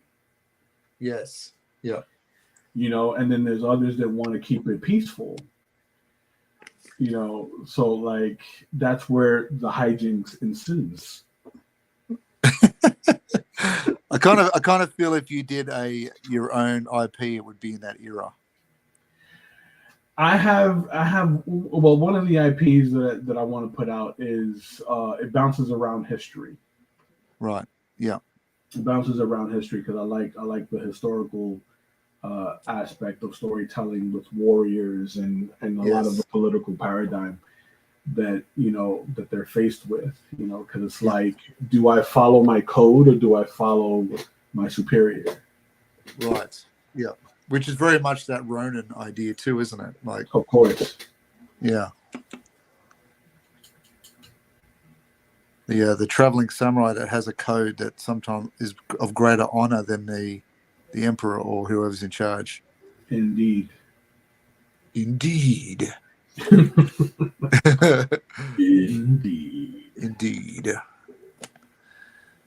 So what's next for you, Will? For me, so I suppose there's a few things going on. I guess it's really a case of me building a bit of product at the moment because, as you know, things sort of went out the door and everything kind of stopped while jobs were going on. Right. Which is natural because I needed to get those finished and done. Yep. Because people need their product. Indeed. And so now it's a case of me going back to some of these projects and building my repertoire again. So I have a couple of IP stuff too that I'm working on. Mm-hmm. So, and there'll be more sort of painted sort of books. I like it. Because I needed a bit of a breather. I'll admit freely, I needed a bit of a space between me and sequentials because, as you know, it takes everything and is very, very time consuming. It is. And you and I work very similar in the sense that we give it the hours it deserves, and sometimes that takes every minute of your life. That's right.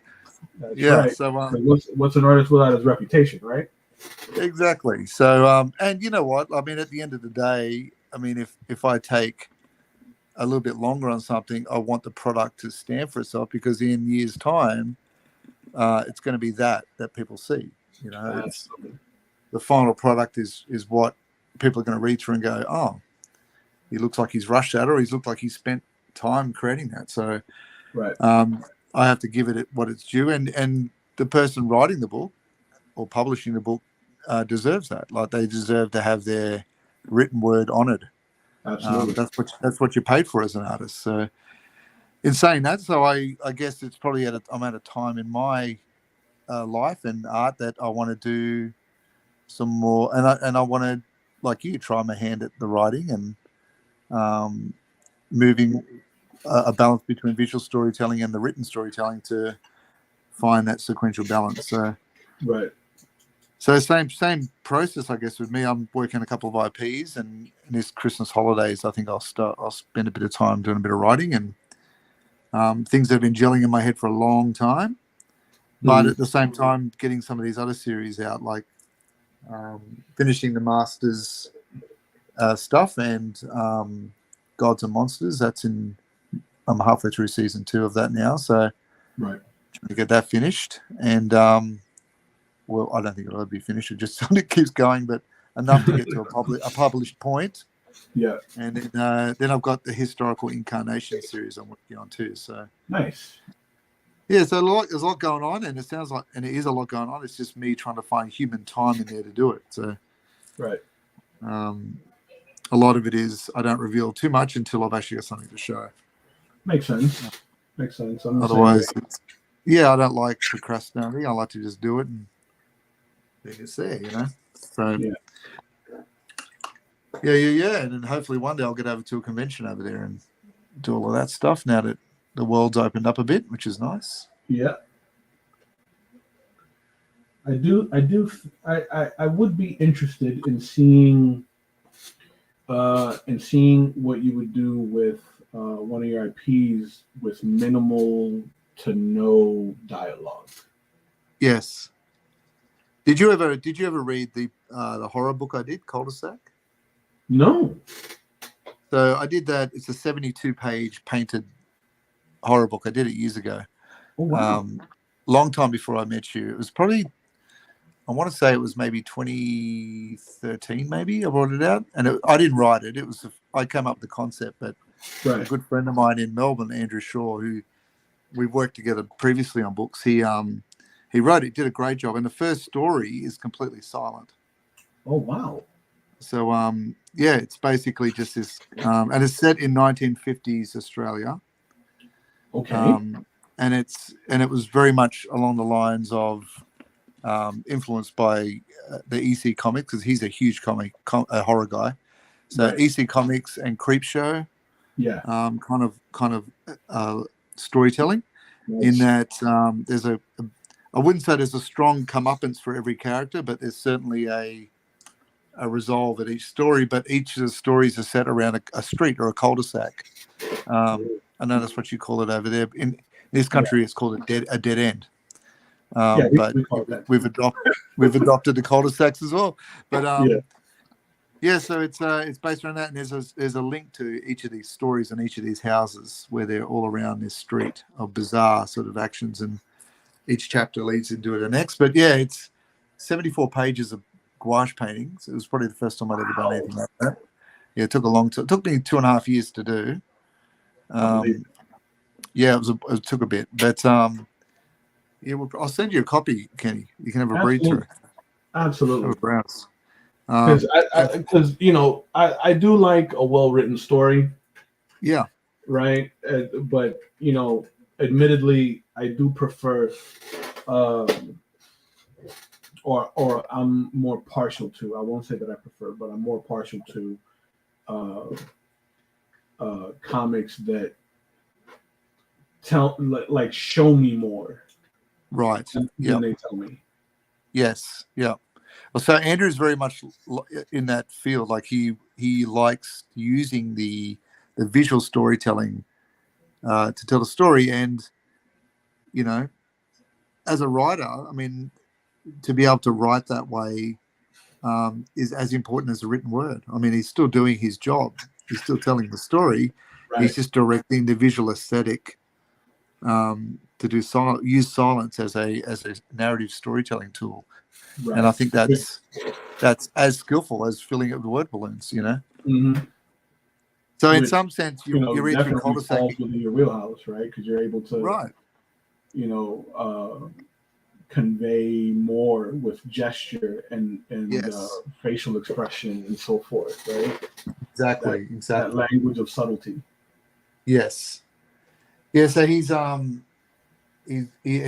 good that way, and he was able to, and it was just easy to work with. I mean, if there was a change as I was visually going through something, and I said, "Oh, look, maybe we could do a nice splash page here because it kind of lends itself to that." He'll go, "Yeah, man, I want to do it." So it kind of grew as we were going and doing it. And he's joining me on the convention circuit next year, and we're going to be working on some things together. I think we've got a season 2 of cul-de-sac, but it's been one of those things that has been sitting on my to-do list for a while because it's such a big journey. You've got to commit to doing it properly.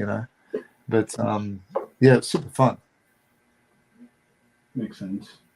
Yeah, dude. Like if whenever you get a chance, shoot me a link to that. I definitely want to take a look at that because I saw your gory Laurie stuff. Oh yeah, the inked work for Joseph Monks. Yep. Yes. May he rest in peace. Absolutely. That was a shock, wasn't it? That was a huge shock. Huge shock. That I had just did some plates for 2 of his books. Yes. And not he's usually very responsive, but when it took him a little longer than normal to respond, then right, I heard from his wife, that was definitely a shock. But having seen your gory Laurie stuff, I'm like, man, how am I gonna follow this? You know what I'm saying? Oh, thank you. But I had the same experience with him. The good thing about working with Joseph and his wife was they understood the Bernie Wrightson aesthetic. So you weren't trying to convince them of a style. They sort of sought me out because they wanted me to. I guess they saw a little bit of it in there. I would never claim to be Bernie, but I guess they were able to then expect that. So I was able to try and mimic that style a little bit, Right. I've just put in the comments, I put a link to the silent chapter on cul-de-sac. So at some stage you can, I did it as a little bit of a video thing, as a promo years ago, but it just goes through the comic of panel by panel, but it shows you the style that is painted in. And it was good fun. It was the first time I'd ever done anything like that. So it was good to do it. Yeah. But it's getting to that time where I'm ready to start. You can feel it welling in you to start doing the IP stuff again. Yeah. I'm sure you're the same. Absolutely. But in recent years, I've started to look more at the indie stuff. Yeah. Yeah. Right. Because I've been seeing a lot of creativity come from the indie stuff, and I use a lot of the indie stuff in my lessons with my kids, right? Yeah. Especially when it comes to visual storytelling. Yeah. Being able to convey a clear message to your audience with just gesture and visual context. Yes. Yeah. So a lot of the more independent IPs serve as really good source material for teaching, kids that aren't keen on, what real visual storytelling is. Yeah. Even and it's something that that they take for granted because it's all around them all the time. Yeah. I mean, we really have hit our stride in terms of the rise of the indie creator in some respect. I mean, if they can survive the pitfalls of finance, it's certainly good to see such a sales swing. I was reading a great article written by Eric Larson the other day, right, talking about how the sales have dropped for the big two, but the people are swinging towards the indie creator now to tell the stories because they want something different. They want some different flavors that are, like the house styles are great, but I think people want a little bit something else, which is fine. I mean, I don't know about you, but with me, I tend to I kind of pendulum between those things. Like I love my DC and a bit of Marvel, but I tend to love the other flavors of the indie stuff. Like give me some more. absolutely. Give me some more recipes. Yeah, they can take risks that the other ones can't take. Exactly, and I was just about to mention that because it's like I'm a big DC guy. Yeah, I'm a huge DC guy, right? So yeah, I've always loved the Elseworld stories. Yes, yep. Over the regular canon. Yep, absolutely. Even when they when DC had Vertigo going, they had some cool stuff there, Yes, that was fun. That was awesome. You know what I mean? Yeah. Like when they have when the creators, when the writers have the lane to really like flex their creative muscles, you get the best possible product. Absolutely. And it's like now with this Black Label that they're putting out now. Yeah. I've got high hopes for it. Yeah. One of the when I go to the comic store and I pick up a book, I'm already looking for if it's an Elseworld story. Right. Okay. So you're not stuck in that canon. You're like moving outside of it, where they're making choices that are different. Yeah. Of course, because it's like now I'm experiencing these classic heroes in a new way. Right. It's kind of like the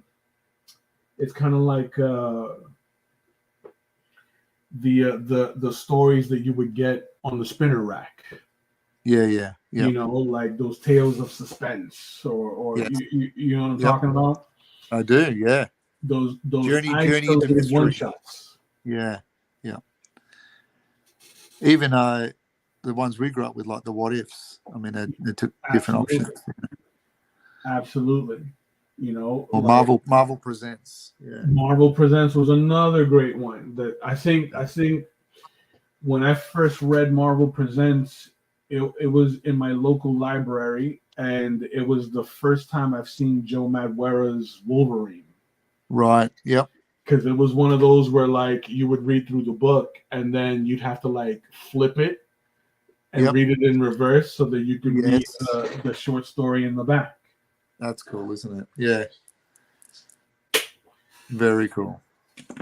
That's what I love the most. Like recently, what I've been reading has been Earth One. Okay. Yep. The Earth One series. I love the Earth One series on DC. Yeah. Earth One Batman still is spectacular. Like yeah. Earth One Superman. I love Earth One Green Lantern. Is excellent because it's like instead of him being a test pilot, he's an astronaut. Right. Yep. So do you think you'll release a series like you're doing with the Marvel ones with your cards, but with DC? I think that it's a question of whoever reaches out. Yeah, but I know you do your own ones too, don't you? Like, well, absolutely. I do my own, but that's still on the basis of like commission work, right? Yes, right. Yeah. So I do, however, want to do another panoramic illustration of everyone that's ever been a Justice League member. Oh, that's a big one. That's a big one. That's You know what I mean? yeah, that's like doing an Avengers one, isn't it? You know, like Just like the Avengers one that I did a while back. yeah, yep. Right? And then you're choosing the West Coast, and you got the Justice League International. Would you include that as well? Like, exactly. But like everyone, so like Justice Society, oh, I Justice love League, Justice Society. you know what I mean? Yeah, Like everyone. like you, man. I was a big DC kid. That's what I was all about. Love the DC universe. And I want to incorporate like the deep cut characters as well. Yes. Yep. Nice one. Or you could. What about a?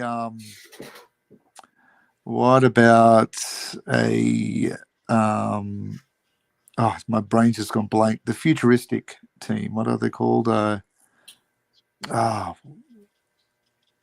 They're from a couple of centuries further, and they had Superboy in it. Oh, Justice, Legion of Superheroes. Yeah, Legion George of Perez. Superheroes. That one would be fun. That'd be a fun one because I love Timberwolf and I love some of those cool characters. Oh yeah, true. Yes, they were very cool. That'd be a fun one to do, and not really done enough. Not many people focus on that one. No, I think it's because it's so big. You know, it's but is it Starfire? What was the guy's name? He had the helmet and he had a cool outfit like gloves, and he had those Captain America boots. Kind of, what was his name? I want to say it was Starfire, but it's not Starfire. That's Teen Titans, but yeah, it's a cool character. And cool designs. He was in Legion? Yeah. Now I'm going to have to look it up. Yeah. Now. Now I'm stuck because it's going to be with me all day. That'd be a fun one to do. So, like that's one of the IPs that I had in mind.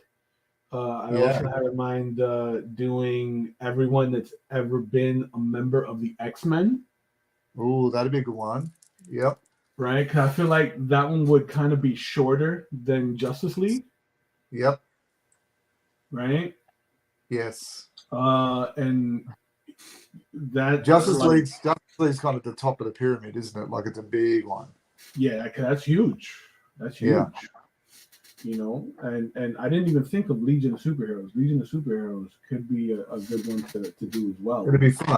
Yeah, it'd be fun to do it. Yeah, I can't think of his name though. It's going to drive me insane. I have to find his name. I'm one of these people that, you know, halfway through a movie, I'm on the phone trying to find the character. I'm the same way, dude. Like I'll watch something, then I'll lean on one elbow, deep diving all night. I need to find out, are these actors still alive? What are they doing with their lives now? It's necessary. I'll keep it going. So, if you're just joining us, yes. Will is searching up a character that is gonna. The name escapes him at the moment. It'll bother him. Low key is gonna bother me. Yes. You know what I mean? Until we can figure out that mystery. But in the meantime, I'm blocking in flash tones for I'm not even playing HEMAN. Right, I'm blocking in some flesh tones from my HEMAN. I think I'm gonna move over to the chest plate. I got to do the hair because this will be straightforward right now, right? I think I'll drop in the hair.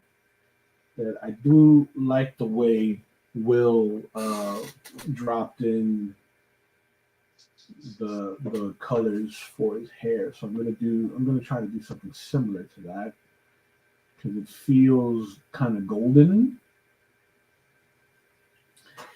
I think I'm going to start with a yellow, add a little bit of this copper in with that as a base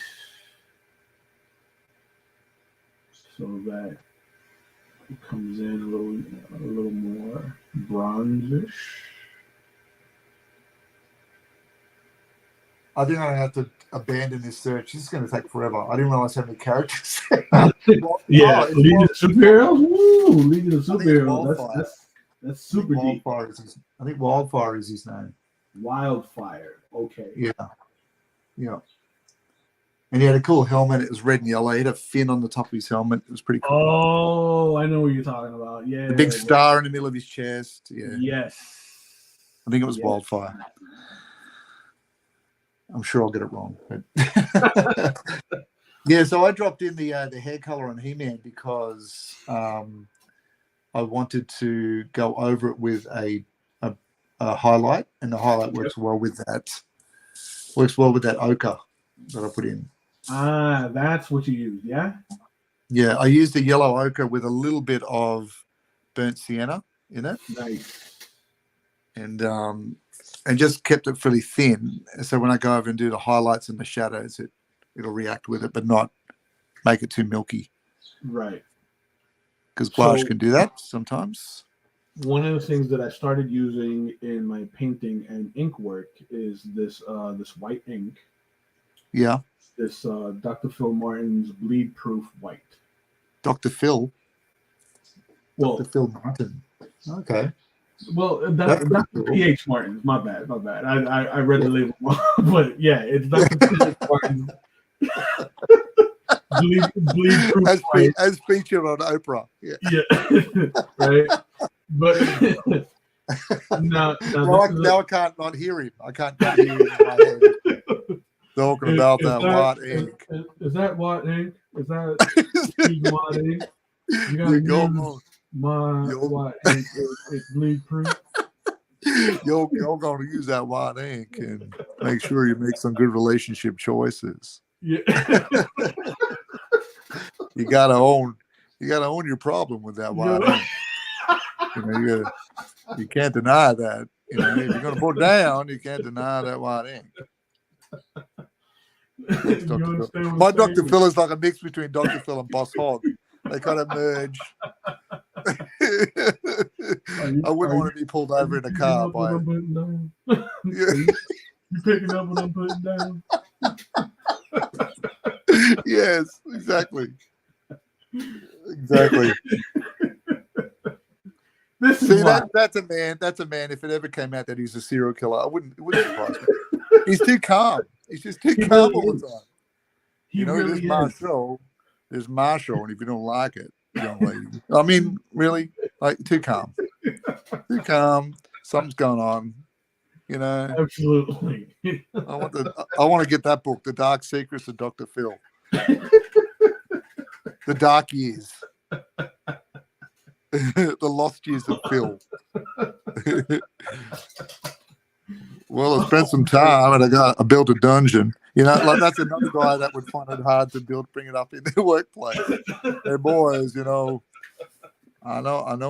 know you like football, but I got a dungeon. Dungeon's my thing.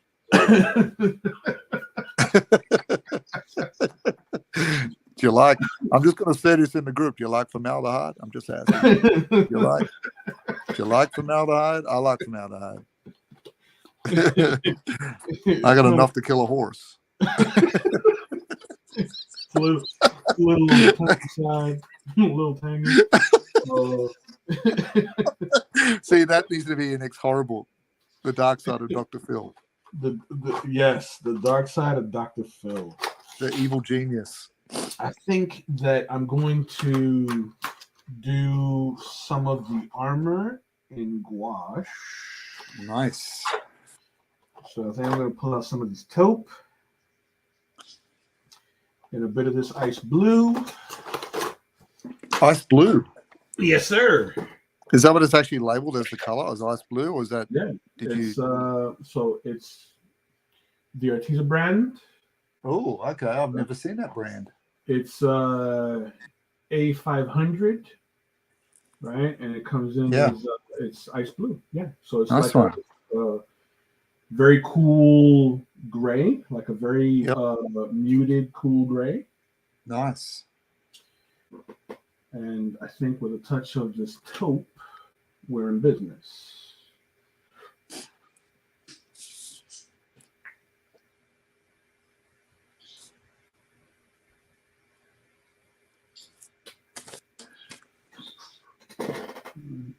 Put a little bit of that right there.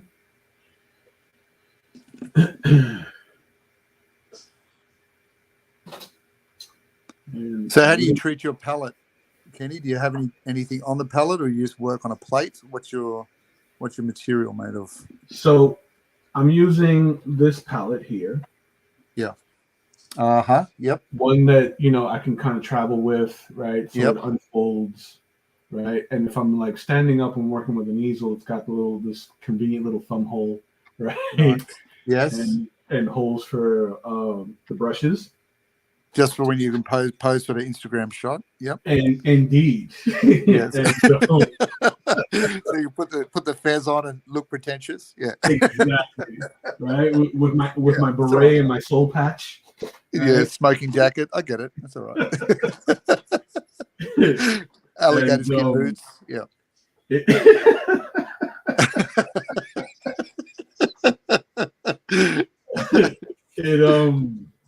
I really like it. I picked it up on Amazon. I really like it simply because it gives me a lot of room to like mix. Yes. And as you can tell, I don't clean it simply because I like revisiting some of those like old shades. Yeah. Yep. And kind of incorporating it into future pieces. The good thing about gouache is you can reignite it, can't you? Exactly. It's got a good.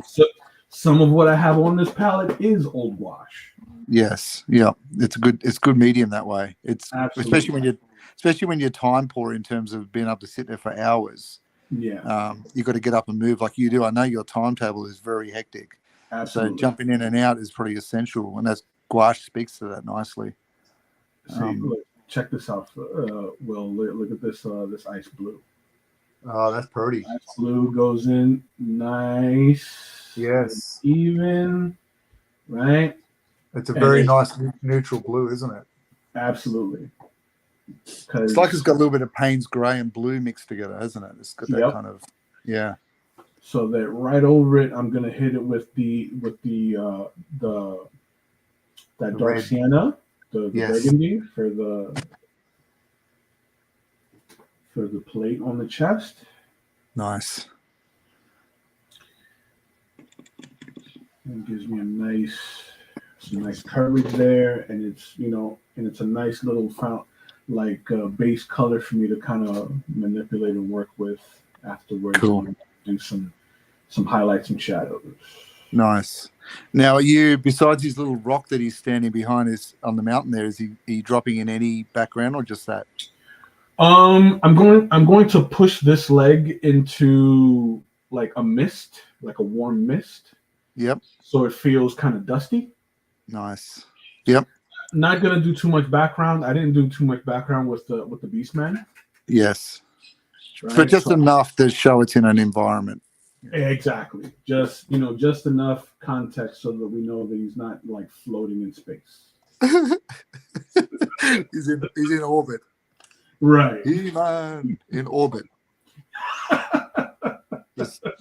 The show no one wants to watch. Even out here. And no one cares because you don't have any impact on anything. You're just floating, HEMAN. That's it. So keep it to yourself. Just do your thing. It's a big anticlimax when you announce it. I have the power, and then nothing. You're just floating.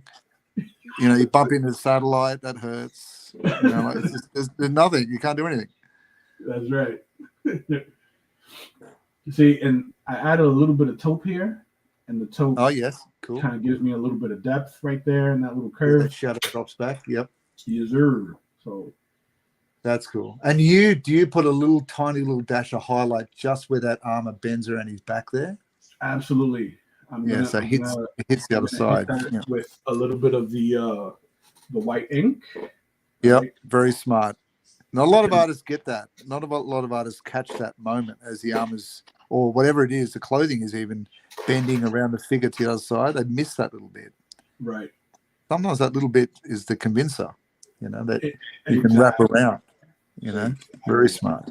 Just about to say that. Absolutely. It's that little, it's those little details that, that kind of make the whole piece. Make you feel like you can walk around this character, that you can grab that area. It's interesting. Yeah. Convincing. all about the convincing. Yes. So I'm not gonna worry about a lot of these stray pencil lines because a lot of that's gonna get covered up anyway. Yep. Um, but I do want to leave enough negative space for the orange plates that are going to be in the shield. Yep. So I'm going to lay in this ice blue a little heavier than I would my watercolor. Right. Right, so we can cover up a lot of those little imperfections. But it's good for a layer one. Yeah, absolutely. All right, and now we're going to do the sword, and then I'll jump over to the belt, boots, and loincloth. Or could it be considered a loincloth or animal pelt? Maybe. Yeah, like a what's the other word they use for it? Is it beach? Is it beach cloth? Beach? Yeah, it's a funny name, but it's almost it's like underwear, isn't it? I assume it goes under. Like a loincloth kind of dangles there, like, hey, let's hope. Don't make me leap. Don't make me leap in the air. Like it's because otherwise that'd be a little awkward if he's riding Battle Cat, right? With the coin purse so exposed. There could be catching. We don't want that. You know, bouncing up and down on that saddle. There's a lot. Like Battle Cat's not an easy ride. You've seen it. No. Like he's lumbering. Like there's a lope. There's a lope, and you're up and down in that saddle. You don't want any catching. Like you need a house. Those boys need a house. Like yes, there must be a barrier. Yeah, you know what I'm saying while I'm dancing around my words. Like we need some segregation between. Yes. We need some level of security in our lives. Absolutely. Absolutely. The last thing you need to be worrying about when you're going into battle, is that hey, yeah, the integrity of the cash and prizes. You want your Castle Grayskull to be intact when you finish fighting. The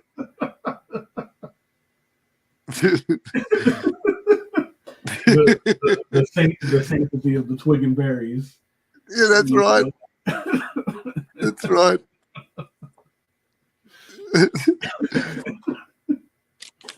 Poor old He-Man. I'm telling you.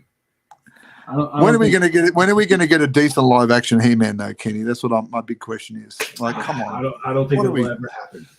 You don't think so? It's getting ridiculous. I don't think it'll ever happen because He-Man's just one of those IPs that's like, it works for comics. It works for, suspending, just kind of disassociating yourself from like the realism. Yeah. Like if you were to read a script for a live action He-Man, it's like even me, I'd look at whoever handed me the script like, who's paying for this? Like, what is this? Yeah. That would be my reaction. Who's paying for this? I suppose. I mean, like the one that did come out was I can't even talk about it, but I mean, it was terrible. But Skeletor was the best part of that movie. Yeah, Longello was great, but when you put it on Earth, a blast with that part. Oh, he was good, but when you put it on Earth, and you lose the whole far away planet thing happening, right. It just doesn't work. What are you doing? Like, you wrecked it. Yeah, you missed the whole point. It's got to be set on Eternia. It's got, you know what I mean, but then it would need a Game of Thrones budget attached to it. That's what it would need, wouldn't it? True. And you run the risk of, people that aren't familiar with the IP, right? Not like it, which was kind of like the situation with Star Wars when it first came out. Yes. Yeah. Because it was something that was unfamiliar. There was no context. You're just kind of thrown into the middle of this conflict, right? You you got, space samurai and Wookiees, and you know what I'm saying, like Yeah, and a the, princess and right. So it's like, a dark knight and an old wizard. Yeah, and it was very unconventional for the time, yeah, but yes, it resonated with a select few, and it became a pop culture phenomenon yeah, even back then.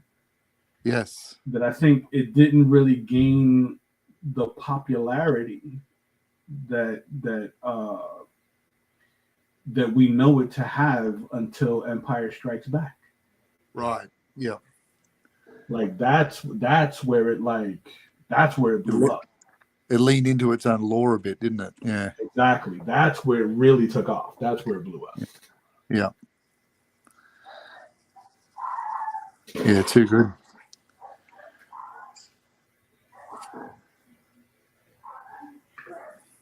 So some people like James Gurney. You might know his work from Dinotopia, some of those other books.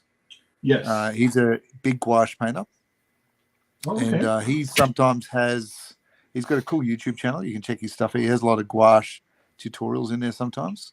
Okay. But he often works with a damp cloth. He puts his gouache on a damp cloth, and it keeps them wet I like underneath that. it. Yeah, it's a different way of doing it. I don't tend to do that. I just use a standard plate, but Right. he that's how he operates with his one. So different way of operating again. That's interesting. Because your palette, your palette is as important as anything, really. Like it's where all the mixing happens, and you can either end up with some clean mixing, or you end up with a muddy one, depending on what you're doing. But True. it plays a big role in your success, doesn't it? Not the picture.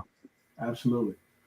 I do like that. I will try that because I Yeah. saw another artist use. He'll carry a spray bottle with him. Oh yes. Yep. He'll carry a spray bottle with him and just kind of like mist Yep. the paint. Spritz it up. Yep. And then to kind of wake it up and get it going. Yeah. Some people do that with their paintings too, and they wipe it back and it. Where was I saw the other day? Someone was using was it bleach? They had something in their water. Well, no, it's dishwashing liquid in their water. Okay.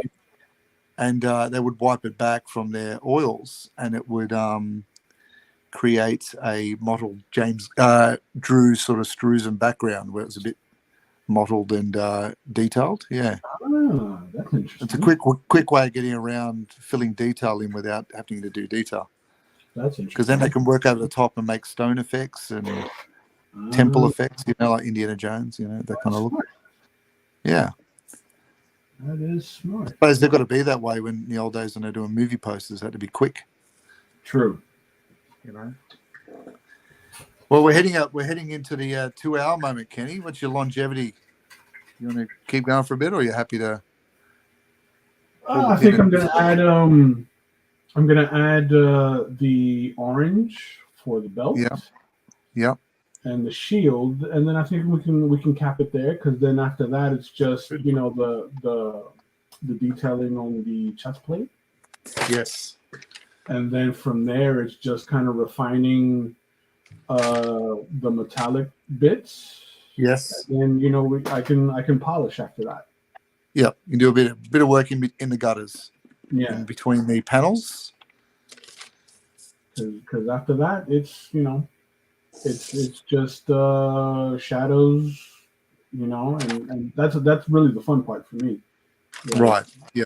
In the shadows and highlights and such. Right. Yeah.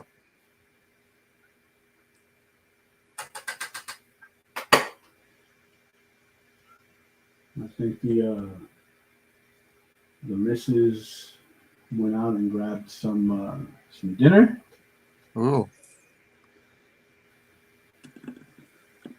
And we had some of the Thanksgiving leftovers earlier.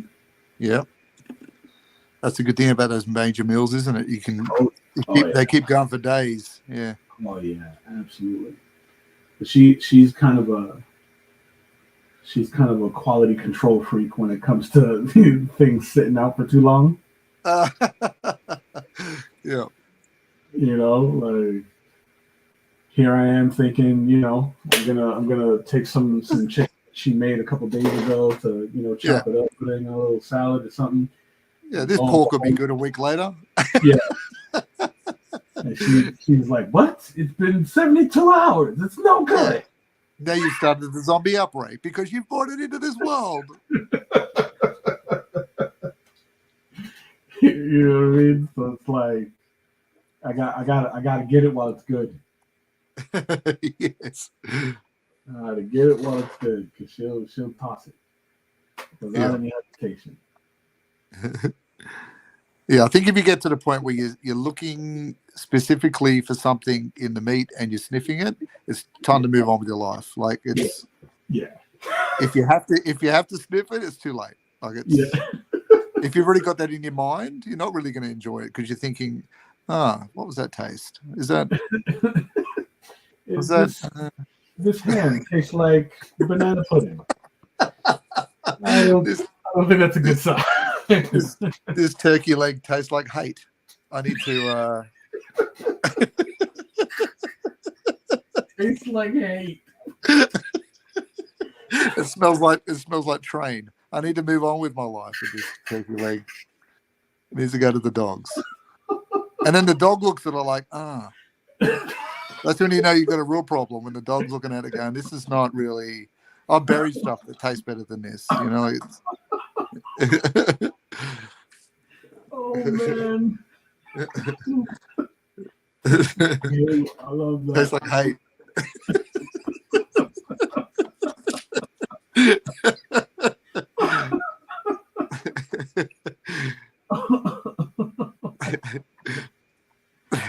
Oh jeez. See, don't you miss these crazy moments? Hey? Don't tell me you don't.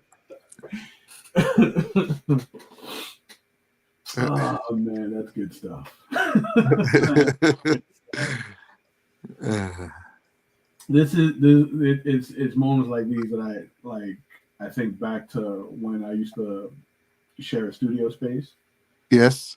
You know, because those I don't know if you've ever experienced that. Like, you know, a collective of artists just kind of split costs and rent out a studio space, and you know, everybody, you know, every artist is very different in the way that they work. Yep. But you kind of vibe off of the osmosis. Yes. You know what I mean? And hijinks ensue. Yep. Yes. Right, because part of it is the delirium of working for so many hours. Yeah. Yep. That's one of the things that I miss about having a dedicated studio. Well, I'll tell you what, we'll do it once we do our escape to Costa Rica one day. Yeah. And we'll do it there. We'll do it there, Kenny. Indeed. The escape to Costa Rica. In the predator jungle somewhere.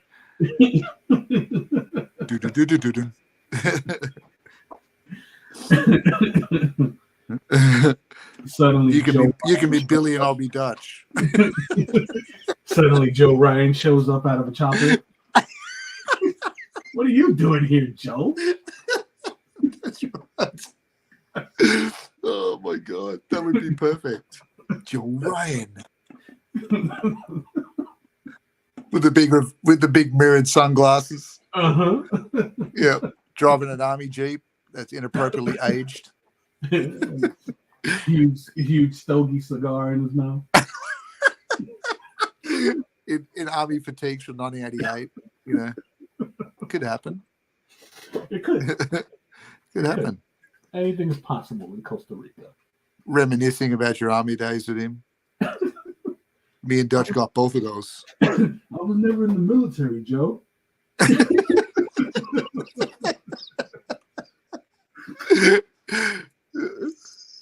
Joe's reminiscing about your days in Saigon, but Joe. I don't think that was me, Joe. Joe, you're younger than me. Like what?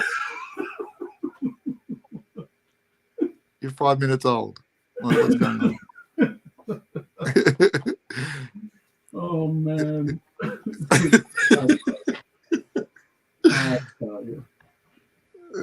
This is what these streams are all about, ladies and gentlemen.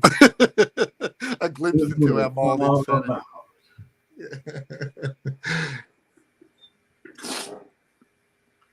I kind of feel like I want to experience it. I want Joe to land in an old Huey helicopter, you know, blowing a little flick of hair around as he's moving away from it. Oh man! Wants to accuse you of a sellout because you're wearing a tie. Billy, you pushing pencils? Speak for yourself, Dutch. Pushing pencils. I'm an artist for, you know, I draw pictures for a living, Joe. I have to push the pencil. That's right, Joe. Come on. You've gotten soft.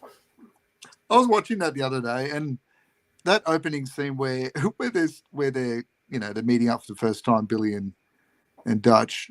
Yeah. And he's just inappropriately interrupting the general the whole time while the general's trying to ask Arnold Schwarzenegger to do this mission. Yeah. And he's jumping in. I thought I looked at the general. He looked mildly annoyed. Like I thought he'd drop an elbow smash into Carl Weathers because he's just interrupt. Like, who are you to interrupt me? I'm the general. Yeah. What the general's trying to say, Dutch, is let me explain it, and I'll be able to say it properly. Let me get it out right. Right? Exactly. Like, I felt annoyed for that general. I was like, hang on. I know what it's like teaching a class and I do this. Like, oh yeah. Let the general speak. Let him get it out. And if he's wrong at the end, then come in. But don't cut him off at the knees. Like, come on. Those movies were so good. They're so good. And they still hold up. Yeah, I was introducing my boys to Predator for the first time. They hadn't seen it. And you got to do the slow intro to these kind of movies. We're going to start with Jaws. We're going to start with Jaws before we get to Predator. Maybe Running Man before we get to Predator. Ooh, Running Man. The Running Man. Yes. Underrated.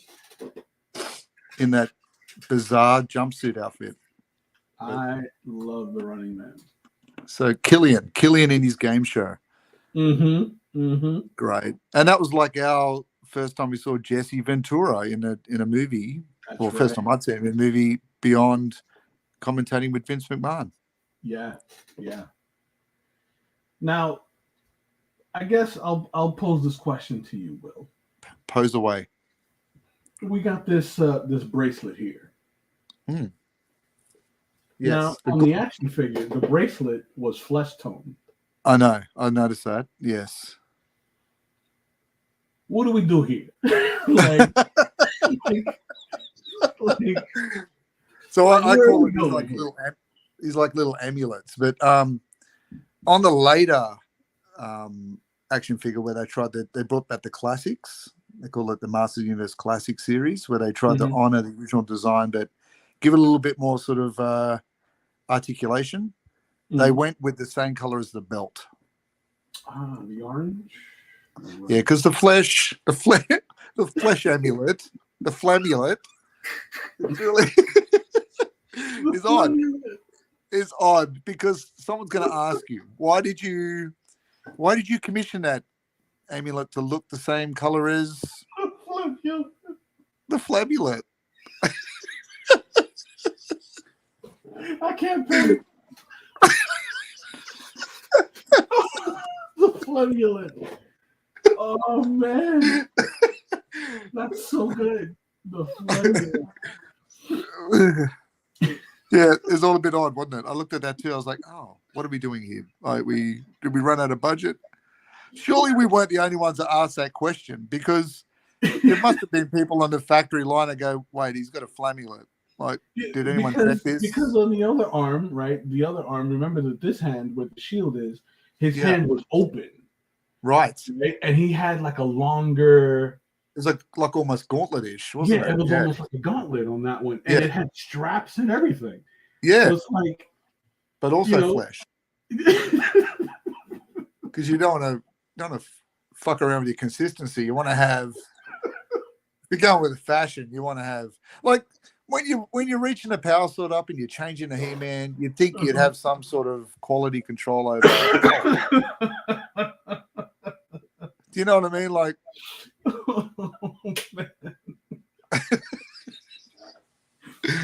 Oh man. The formula took me out, man. do you know what though? As we keep moving through this series, I can see us coming across similar problems. You know, like I'm sure when we get to like I don't know, someone like you look at someone like Grizzlaw, we're going to be thinking, where did they come up with this design? Or, you know, really Too Bad. Or what's going on with the Too Bad? I used to have Too Bad, and I was very disappointed for a long time. I couldn't figure out why. Why does he punch himself in the face? Like, what's with the mechanics?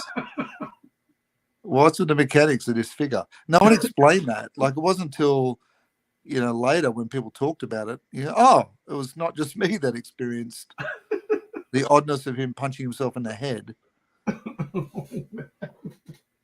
You know, like it's another Dr. Phil moment, you know. You don't have to use words. Why you got so much pent-up aggression with your twin brother? We just want to unpack that for a minute. Maybe we're going to drill down deep. I'm going to drill down deep on that one. Oh, man.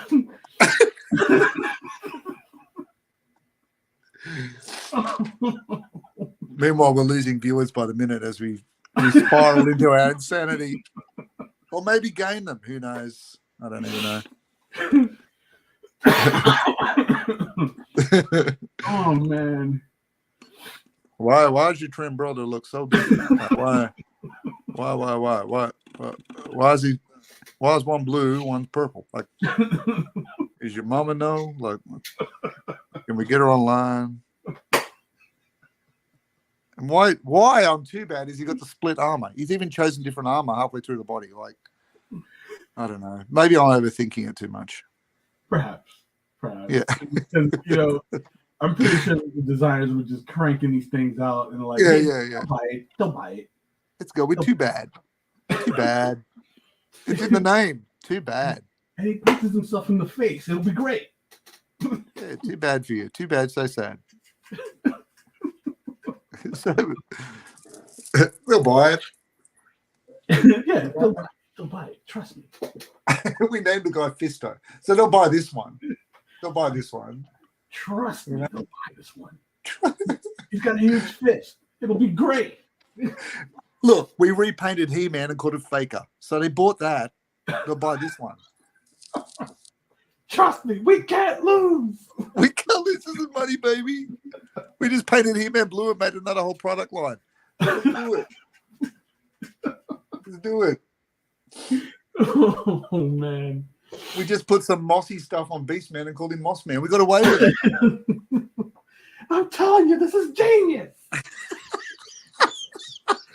They always get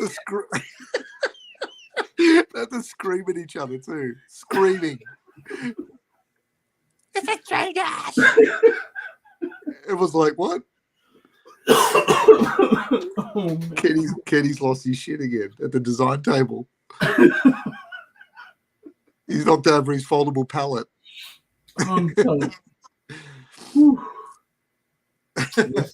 It's a pure gold. There's money in the bag. Money in the bag. Let's spell it out.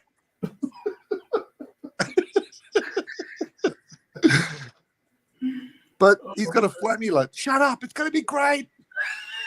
They're going to love the flamulet. Kids will be beating us for this. They're going to be cosplaying in 50 years. Flamulets. You just draw it on. You don't need anything. Just draw it on. Just spray it. Spray it. It's all one tone. Trust me. This will kill. It'll kill. It's not anyone. I'm going to be dead anyway. Let's just do it. Oh God. Oh, this is fun. Hey, what did you think of the Revelations cartoon with Kevin Smith that Kevin Smith made? Did you watch that? I did see it. I thought the animation was pretty cool. The animation was great. The voice cast was fantastic. Yeah. I think that it, sorely lacked HEMAN. Yes. And it you felt feel like they tried to be a bit too clever with it. I think so. Yeah. I think so. I think that it fell prey to the that agenda of like yes tearing the down. agenda that shall not be spoken. Yes. Yeah. that weird agenda, right? Yes. And it tried to go woke. Yes. But overall, quality wise, I thought it was good. The animation was great. The voice cast was great. I think that the writing could have been better. And I think that if they were going to go the route that they did, I think that I don't know. I think that it could. I don't know. You know what? It's hard to say. It's hard to say. Yeah. I just really feel like it could have included a little more He-Man into it. Yes. Yeah. As opposed to folding two agendas, as it were. Yeah. I can see what they were trying to do. Like I remember reading a comic series that came out in DC where it was a He-Man-less universe where they'd been defeated, the bad guys took over. Yeah, it's cool. It's a cool little experiment, and they did it in Marvel with Ultron at one point. Remember they had that other series where Ultron had won, and this is what happened. And I love those dystopian stories. They're fun. Right. But I just felt like it was just trying too hard to be that. Like it just felt, I don't know whether it's because I'm 49 and I'm watching a cartoon, but I was watching it and I'm thinking I kind of wanted a bit more. Like I feel like there's not enough for you to. And I get you're pushing every character's agenda, and Teal, I got it right, cool, but it doesn't have to be everything. Like, can you? I know you're celebrating the fact he did it, but can we move on with the story at some point? Like, right, it's the thing that made some of those stories amazing when we were younger was that it led into fairy tale and. Right. That's what we're kind of looking for, and they've got to understand that the people watching these shows go into it expecting to see He-Man. Like, I'm not watching, and like some of the cool characters got like a side mention. That was about it. Like, for me, I love those secondary characters like Jitsu and Fisto, and they got like 5 seconds and then they killed them. Like it's like, oh, what are you doing? You're killing off my characters. Like, what do you want? You want a job working for Lucasfilm? Like, what are you doing here?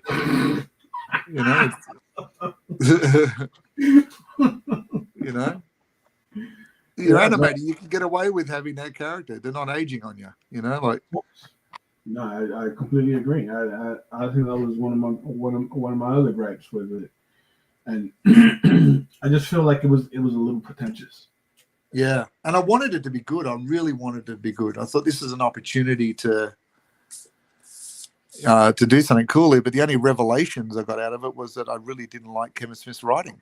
Yeah, and Mark Bernardin. I just thought, oh, that's a shame. Like they often spout about, all these great things and how they would do this differently. They had a chance to do it differently, and they bumbled it. Yeah.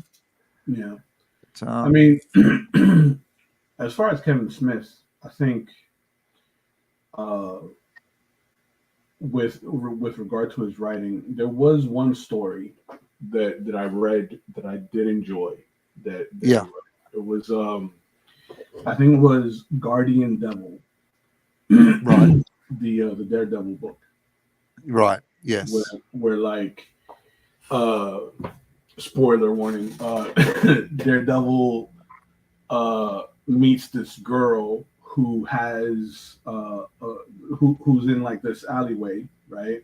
Of him having recently fought Bullseye, right? And the girl believes that she is giving birth to what could be the second coming of Christ. Oh, okay. A bit of an omen situation. Yeah. Yes. So like Daredevil obviously can tell if you're lying, right? Yeah, right. Yeah. And he reads like he can like hear The the girl's heartbeats, the heartbeat and pulse. it's steady. So like he believes the girl. Yeah, yeah. He believes the girl. And like but lo and behold.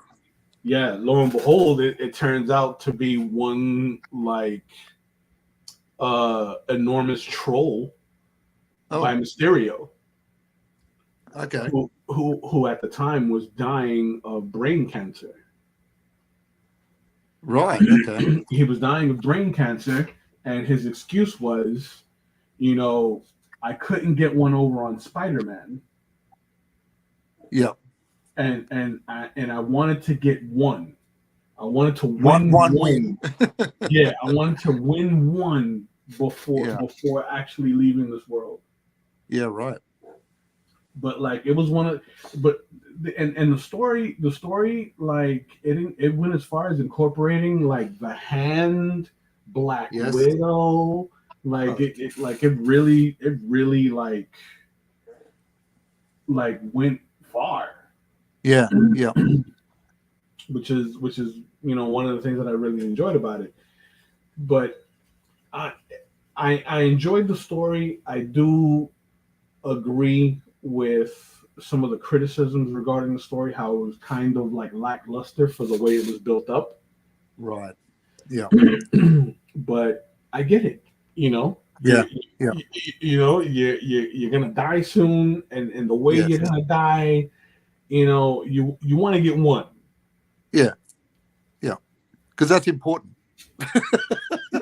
You want to get one. When you're laying there, you think, oh, I got one. At least I got the one, just one. Yeah, like because Mysterio's got a lot of wardrobe choices. You want to make sure that you've got a win under your belt to justify the budget you spent. There's a lot of helmet, the mists. And believe it or not, it was through all of the misting and special effects and so forth that that's what gave him the brain cancer. Right. Oh, I see. I always thought he was a cool design, Mysterio. Yeah, absolutely. And maybe a little bit underused. I agree. Yeah, very cool character though. I like Kevin Smith's Clerk movies and that kind of stuff. I find every time though I hear him in something else, I just hear that. I just hear that voice of Clerks going over and over. It's all because I listened to him for a long time on his podcast, so I kind of feel like I just hear that, Yeah. And I did with the HEMAN a bit too. I felt like there were some character moments where he just wanted to be Kevin Smith coming through there a bit, Mm-hmm. But yeah. Well, it was an interesting watch. Would you recommend people to watch HEMAN Revelations? I would not. If you're a fan of the IP, keep it to the cheesy 80s cartoon. Yeah. Or what was the one after that wasn't bad either, one in the 90s? Oh, you're right. There was one that came out in the 2000s. Yeah. That was pretty cool. That one was very well written. Yeah. And it deep dived into the lore a little bit too, didn't it? You got to learn about Stratos' kingdom. And I really, really liked what they did with Skeletor and his backstory. Yes, and they showed him. Very well done. They showed him as a human, or not a human, as a humanoid. Yeah. Blue skin and Keldor. Yes. Yeah, very cool. And that one was very well done. I would even go as far as skipping the remake that they did where they made He-Man look kind of like John Carter from Mars with the space He-Man, like Buck Rogers. Yeah. It looked like he was going to join the Defenders of the Earth. I'm telling you. Too Flash Gordon-y, Yeah. I get what they were doing, but no. as a fail. And like, people like the He-Man because he's a barbarian looking character. Like, right. You put him in a, little blue outfit and little gold. What are you doing? Make him leaner and Yeah. and give him the weird renegade Yes. man ponytail. Man. Renegade. Yes. Yes. That's a good call. Renegade. Weren't some of those 90s TV shows hilarious? Absolutely. Renegade. That renegade man ponytail. that roadhouse ponytail. Right. Whereas you let it loose, it's just going to be a little mullet. Like, it's really not a decent ponytail. It's just enough to have at the bottom there to show a little bit of actions, a little bit of almost like a Tom Berenger mullet, like still a little party in the front, party in the back, business in the front. Still a bit of blow dry action on the top, but enough to put into a little ponytail at the back there, just a little one. Just so if you want to wear a suit, you can still get away with it. Yeah. I think what was missing on that design of He-Man was maybe some 80s shoulder pads. Yes, some pointy. Yeah. Maybe rock out a set of hammer pants. Hammer pants that go well. There you go. I think one of the things that really annoyed me about that design was the sword. Yes. Yeah. Like, the sword was just stupid. Yeah. like even thinking about it right now, it like upsets me. Like, what were you thinking? I could see that. Yeah, I don't think I've ever heard you say that it's just plain out stupid. Like, that's stupid. Like, when we can sit here and really expound on the purpose and the validity of flamulets, and then come out with a sword that's stupid. It really shows you how stupid that sword was. Oh, absolutely. 100%. 100%. Absolutely stupid. And it had like a weird little like jewel in the middle of the. What are you doing? That design? Who designed this? Exactly. Like what were they thinking? How did this pass through control? Like, exactly. No one's saying, wait a minute. See, no one's been the dad in that situation when they go, you're not going out the house wearing that. Thank you. You are not going to go down the road with the jewel in your sword. Okay? Exactly. Whoever designed that, they don't have any friends in that focus group. Yes, they got they didn't have any friends in that focus group. It's no serious discussion. They're just looking at that 5mm mirror and saying, "Yeah, looks all good. I'm good to go. Looks good. I look great with my little ponytail." He had no friends in that room. None. No. No one was kind enough to bash him and say, no, you can't wear that. Kindness. I'm telling you. You're going to be remembered for this. Yes. You're going to be the guy who softened He-Man. Yes. You're going to be the one no one wants to talk about anymore. But remembered, but not talked about. Yeah. The little jewel in the sword made him a they them man. You're gonna be the George Clooney, the Batman. Don't do Thank you. You're that guy. That guy who still made it into the Flash movie. I don't understand it. Indeed. I'm telling you. I'm with you, man. I'm with you. I want to be part of that committee that sit down, a consultation group. They go, listen, I see what you're trying to do. I can see where you're going with this, but listen, let's talk. Let's talk primary colors, not for you, because you're a barbarian. And the jewel in the sword, lose it now. Absolutely. Go back to your room, dig it out, You're He-Man, not She-Ra. You're right. You know. I'm with you.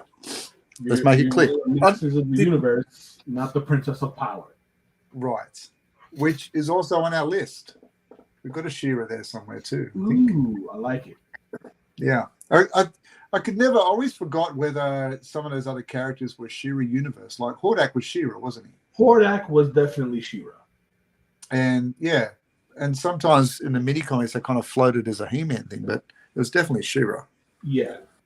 I think in the cartoon it was. Yeah. In the continuity, weren't they like they were cousins or something? Yeah, a bit odd, but anyway. It's like what? Didn't know about it before. Now she's here. Hey. Oh hey. Oh hey. Hey. like she just showed up at the family's barbecue. Yes. Like oh. Oh, you got a sword. Nice. And a gold bikini. Okay, righto. And you got a unicorn and that guy named Bo that is looking at me strangely in my bearskin underwear. Yeah.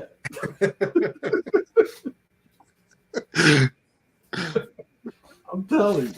See, Bo didn't have the committee either. They said, listen, you're wearing a love heart pendant in the middle of your armor. I'm not sure if that's going to intimidate the Hordak crew. This is, like, I don't think you're scaring anybody with We're at war here, buddy. We're at war. Yeah, I think it's going to have the opposite effect. It will invite them. Right. I get what you're doing.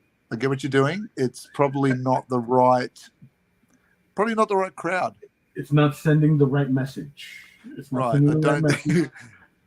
I have nothing against what you're choosing here, but I just think it's the wrong crowd.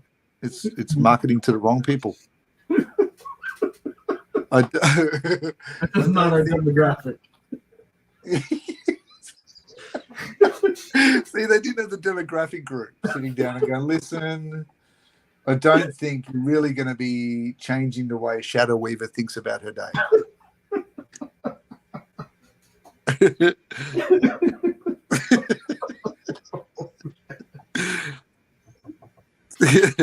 Oh, man.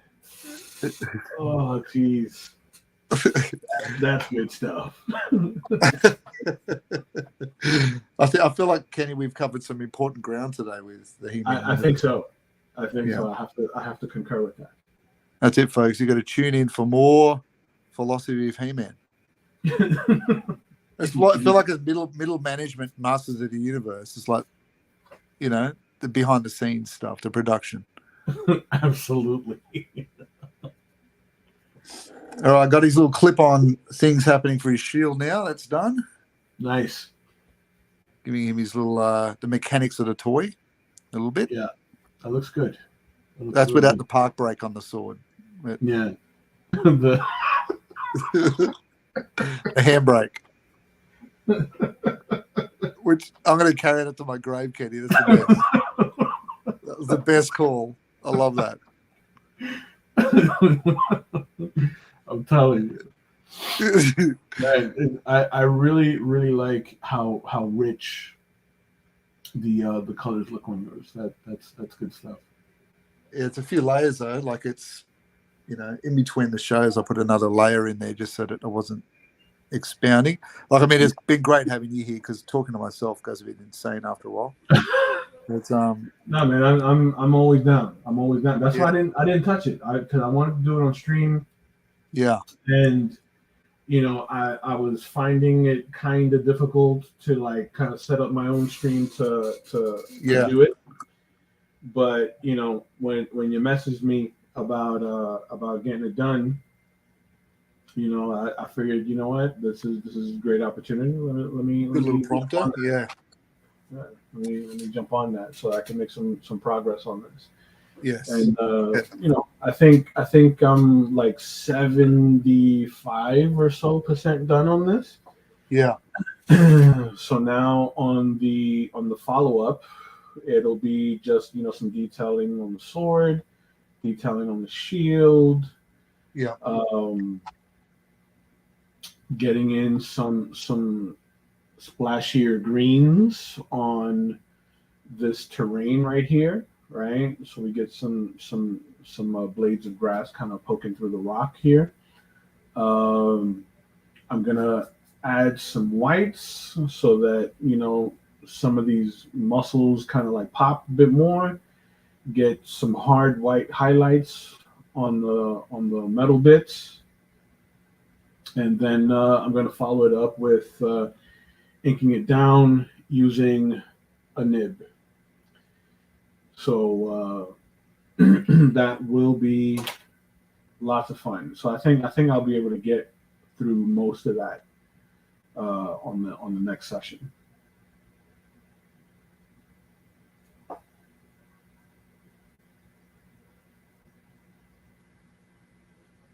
You there, Will?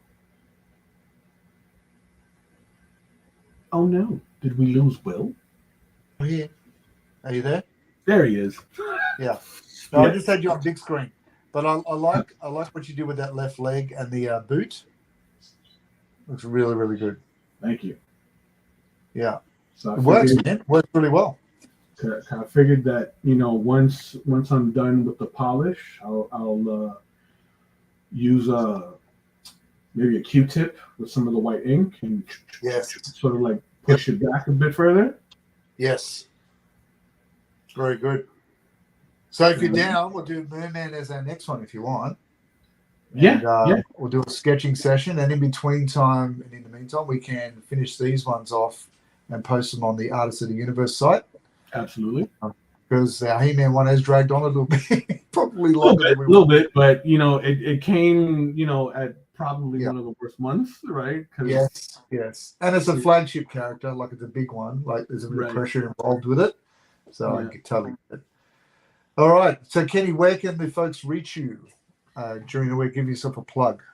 Wild Inks Ken, all separated by underscore as you see it on the screen, on Instagram, or Wild Inks Studios, also separated by underscore, and studios at the end is spelled with a Z. That'll be my Instagram handles, and via my Instagram, you'll get links to everything else in my socials, any campaigns that I'm currently involved in, as well as any upcoming convention appearances. Excellent. And if you want, you can throw in your links to the Kickstarters that you're involved in or your books down the bottom. And Yvette's here. Yvette's jumped on to say it looks amazing. So thank you. Thanks, Yvette. Welcome. We're just about wrapping up for today. We've hit the 3-hour mark nearly. We're 20 minutes out of 3 hours, which has been quite a bit of a journey, but it flies when we're having fun. And so we will be here again. Join us next time, and we will be venturing through our list. If you want to draw along with us, absolutely do so. You're welcome to do so. We would love that. And you can post up your versions onto the Artists of the Universe site as well. And try and get Big Gerald out and Joe with us next time. Yep. So we can bounce around a few things and sort of have that sort of community happening while we're going. So it's been appreciated, those who've jumped out with us today and joined us. So that's fantastic. So thanks, Kenny, and we're going to wrap this up, and we'll see it next time. So have a good week, everybody. Indeed.